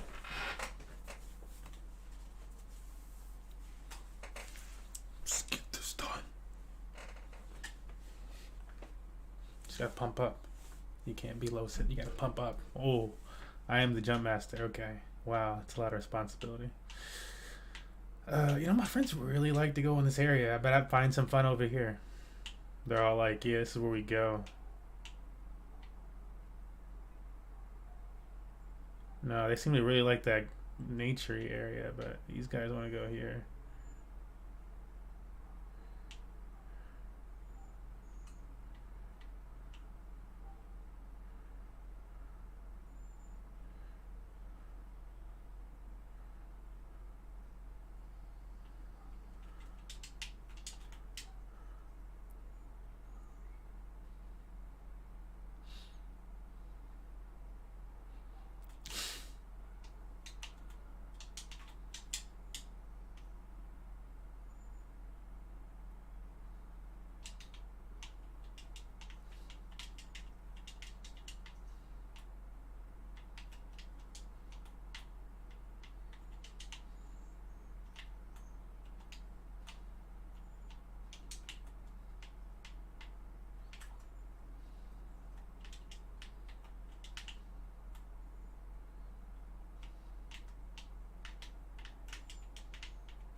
I hear stuff, I don't see stuff. Did you just take that from me? Little bitch.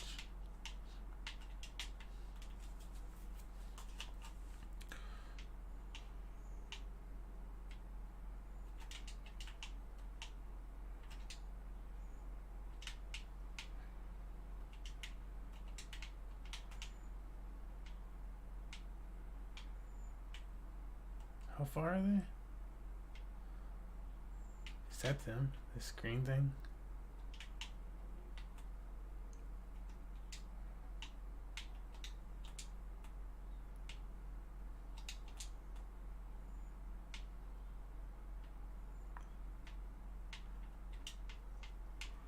Yeah, our teammate crazy.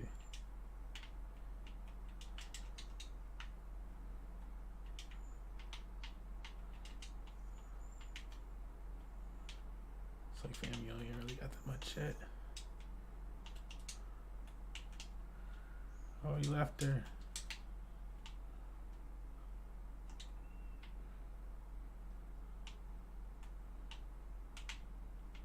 Well, where'd my other teammate go?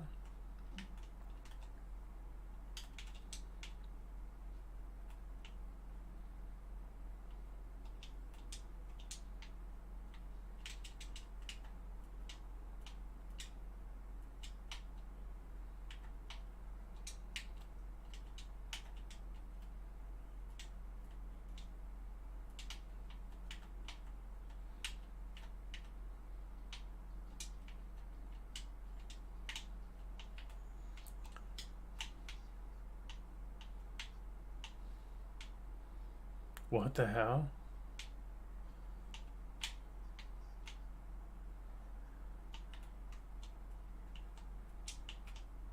Bro, why is it talking to me?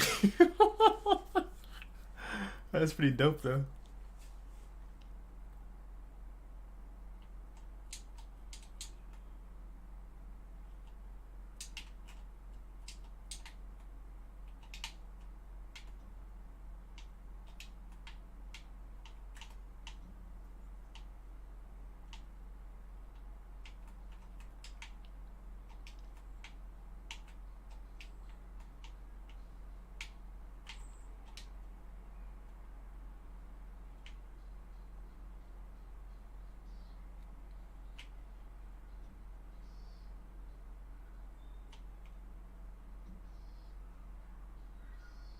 I don't notice anybody.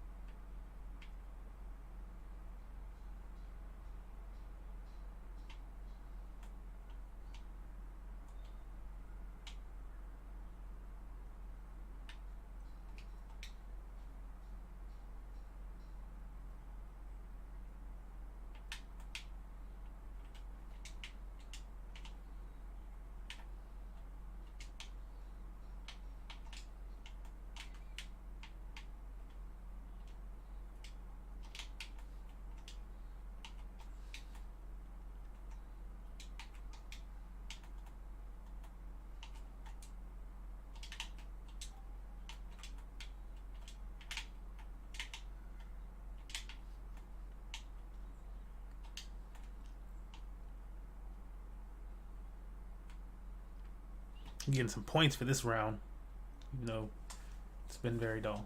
Let's see this white. Listen, you know, what's my fault? I don't know. Maybe it's not gonna be exciting when you're climbing up. Can you imagine it'd be like an exciting games or something? But Maria, no sir.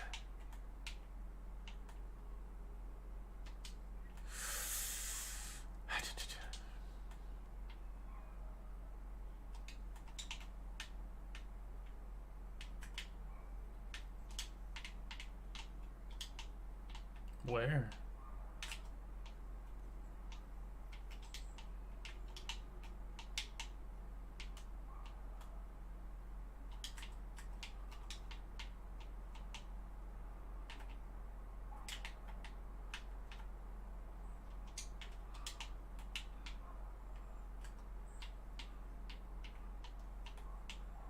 Said there was a hostel, but it must have just been the guy that was still there.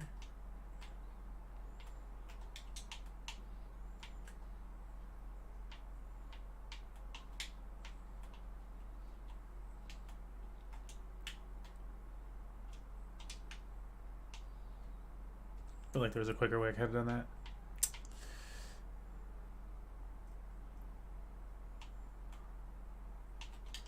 I think I'm good on level 2. Oh, maybe that was last game that I had level 2 back.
That was all one team?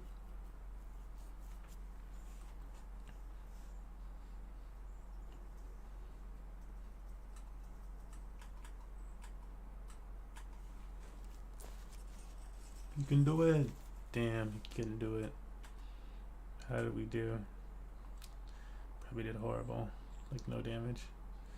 I did the second most. Okay, I got a knock. Okay.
Can't remember.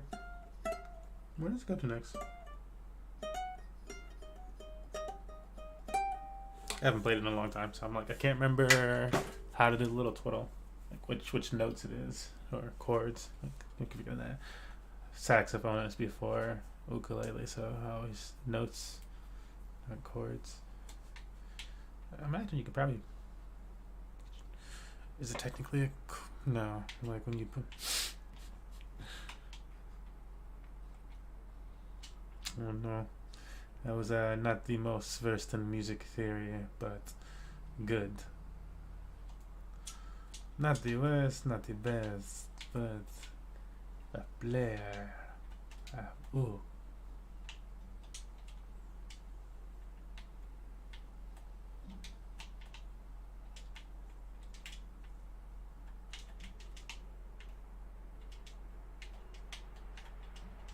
All right. Cha cha. Don't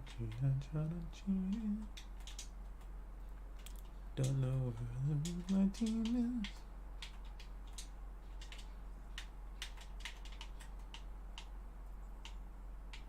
Like being all alone makes you paranoid. There is stuff down there. Okay, well.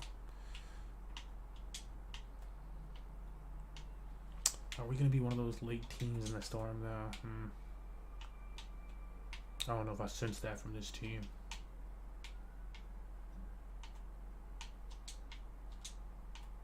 No, this team's different.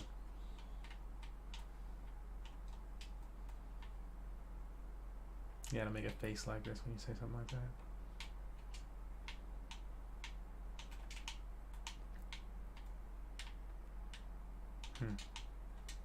I don't have another weapon. Like, dude, not the same one. Why are these everywhere on the map? Like, there's no way. What are the odds that that happened again? The exact same setup.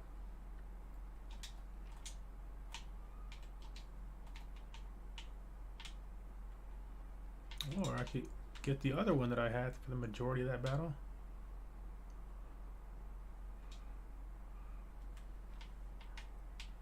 I feel like this was like the only reason actually. Wait, where is our other team at? One. Oh. Oh, he's in here.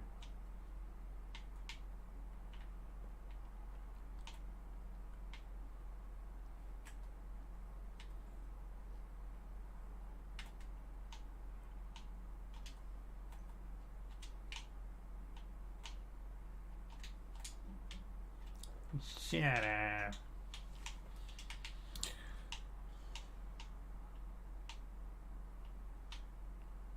The ring is, so it's this way.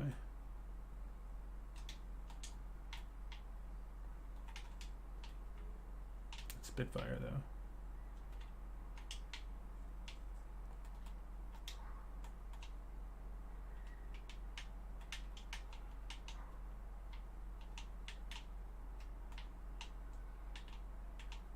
Where the fuck that boy just go? Oh. Sweater.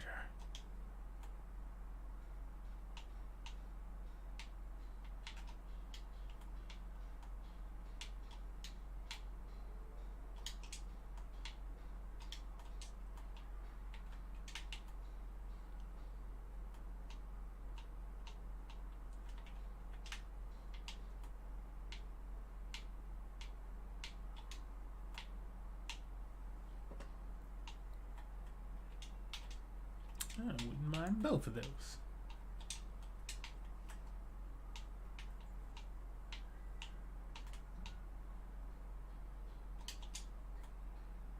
Need some scopes, some shields.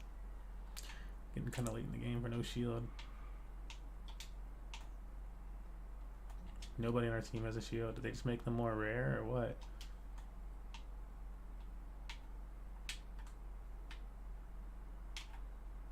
Yeah, how long ago was that?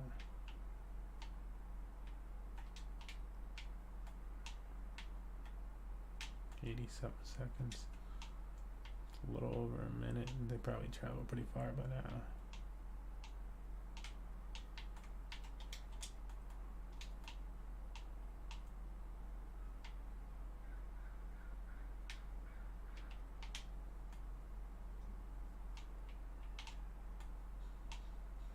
Which means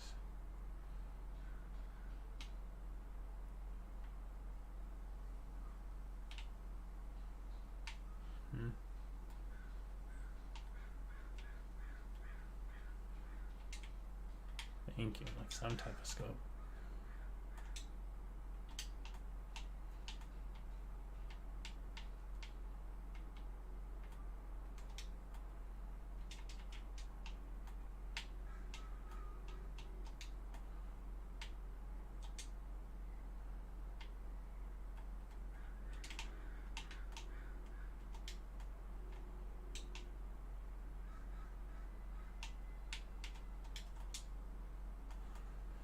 Bro, we're gonna get ripped in our first battle. We have no shields.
Dang it.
Oh, I don't have the team banner?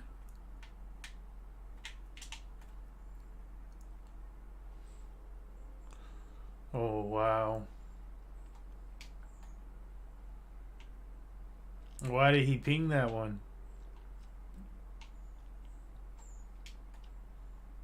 Dude, like, took me far as fuck away.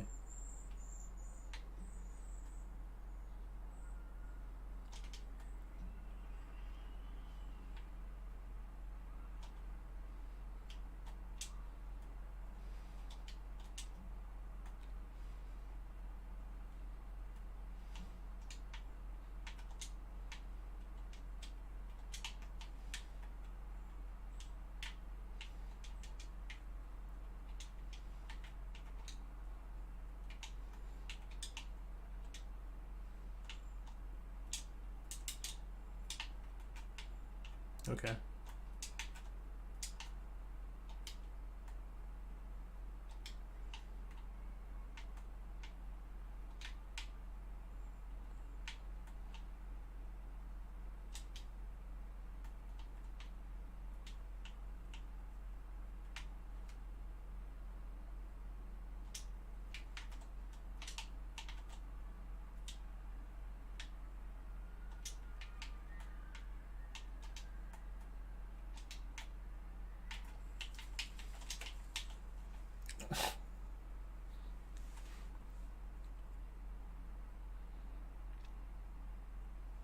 I feel like he like only got shot, but I still died.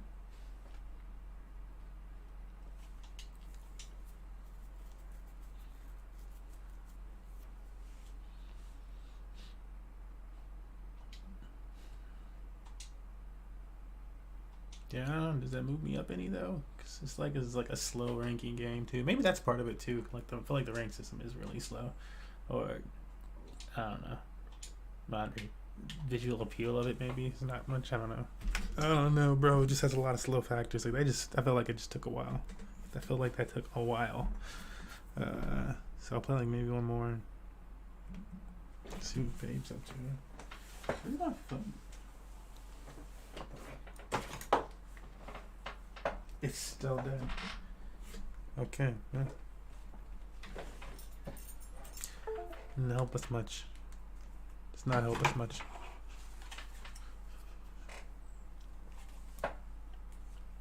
By much, I mean not at all.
Whoa.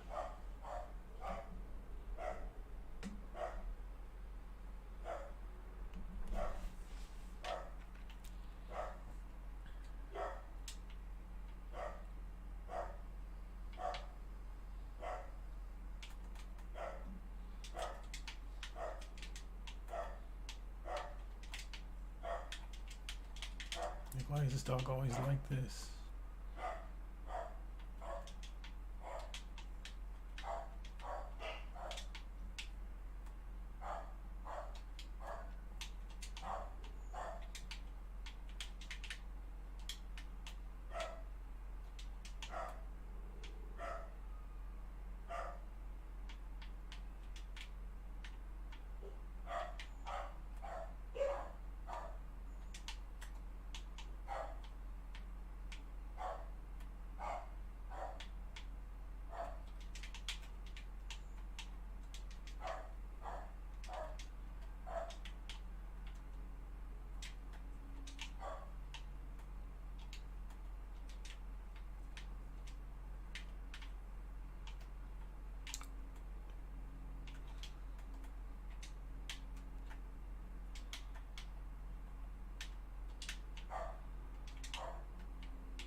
Yes.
It took her a little bit.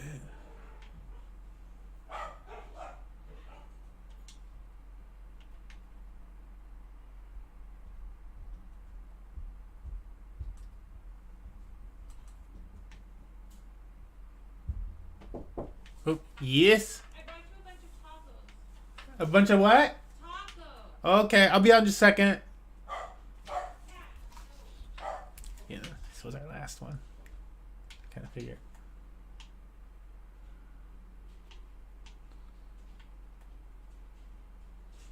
This is kind of out of our.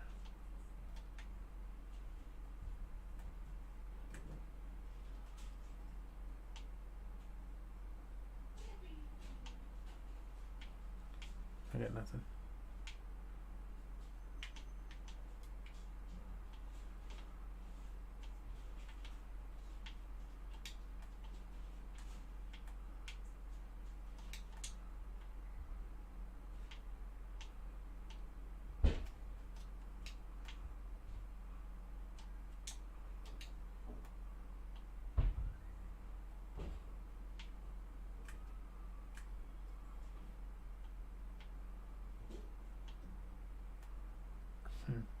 To just not tell you if it's too late.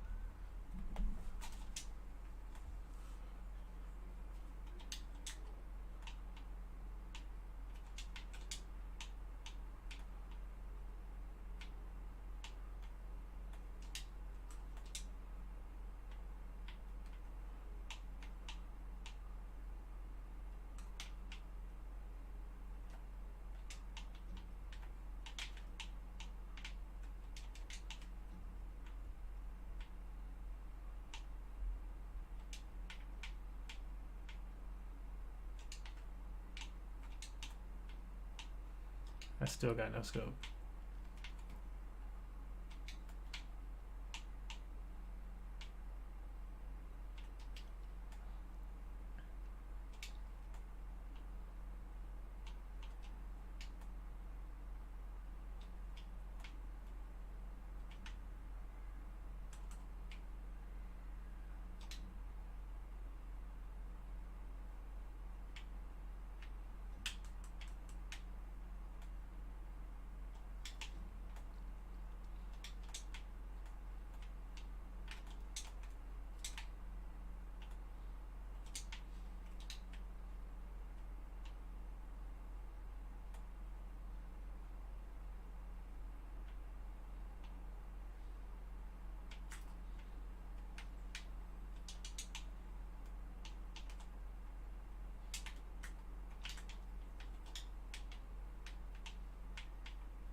takes so long?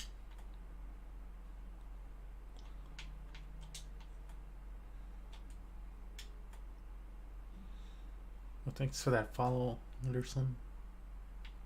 Andersons. This is my last game of the night, my friend. I'm supposed to be eating tacos.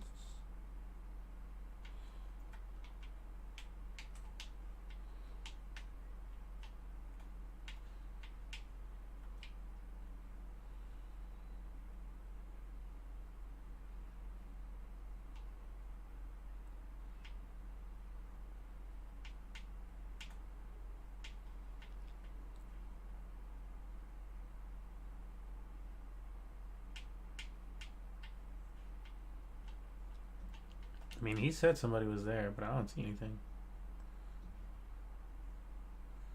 They got this big ring. There's 7 squads left. They're just gonna chill there.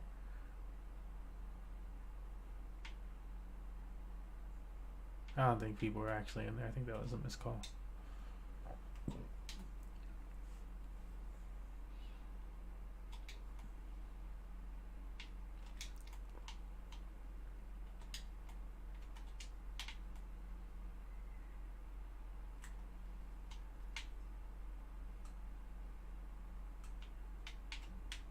Why does it keep not giving it to me?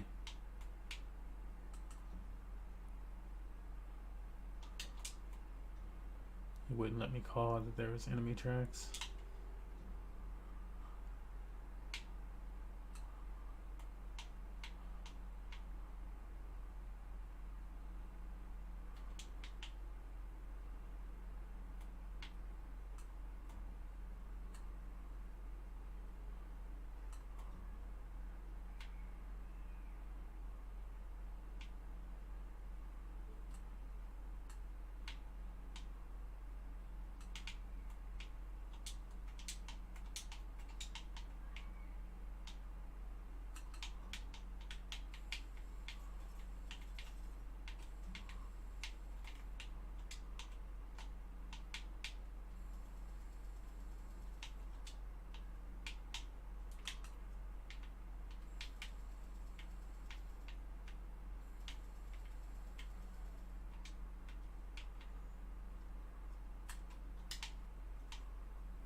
Ah.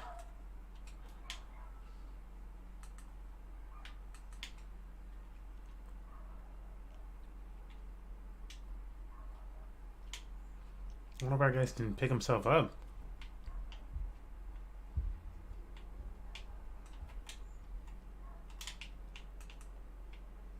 Why didn't he get himself up? I think he forgot he had it. Wow. Sad. I don't think he knew what he had. But that's it. That's wrapping. Thanks for joining us tonight. It's been fun. Got some. Let me check these NFTs before I go to 10. I'm not going to check this stuff tonight. You get any new votes in?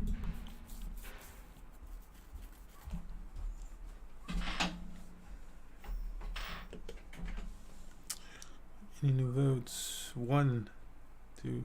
Looks like that's staying slightly above. Interesting. All right. See you later.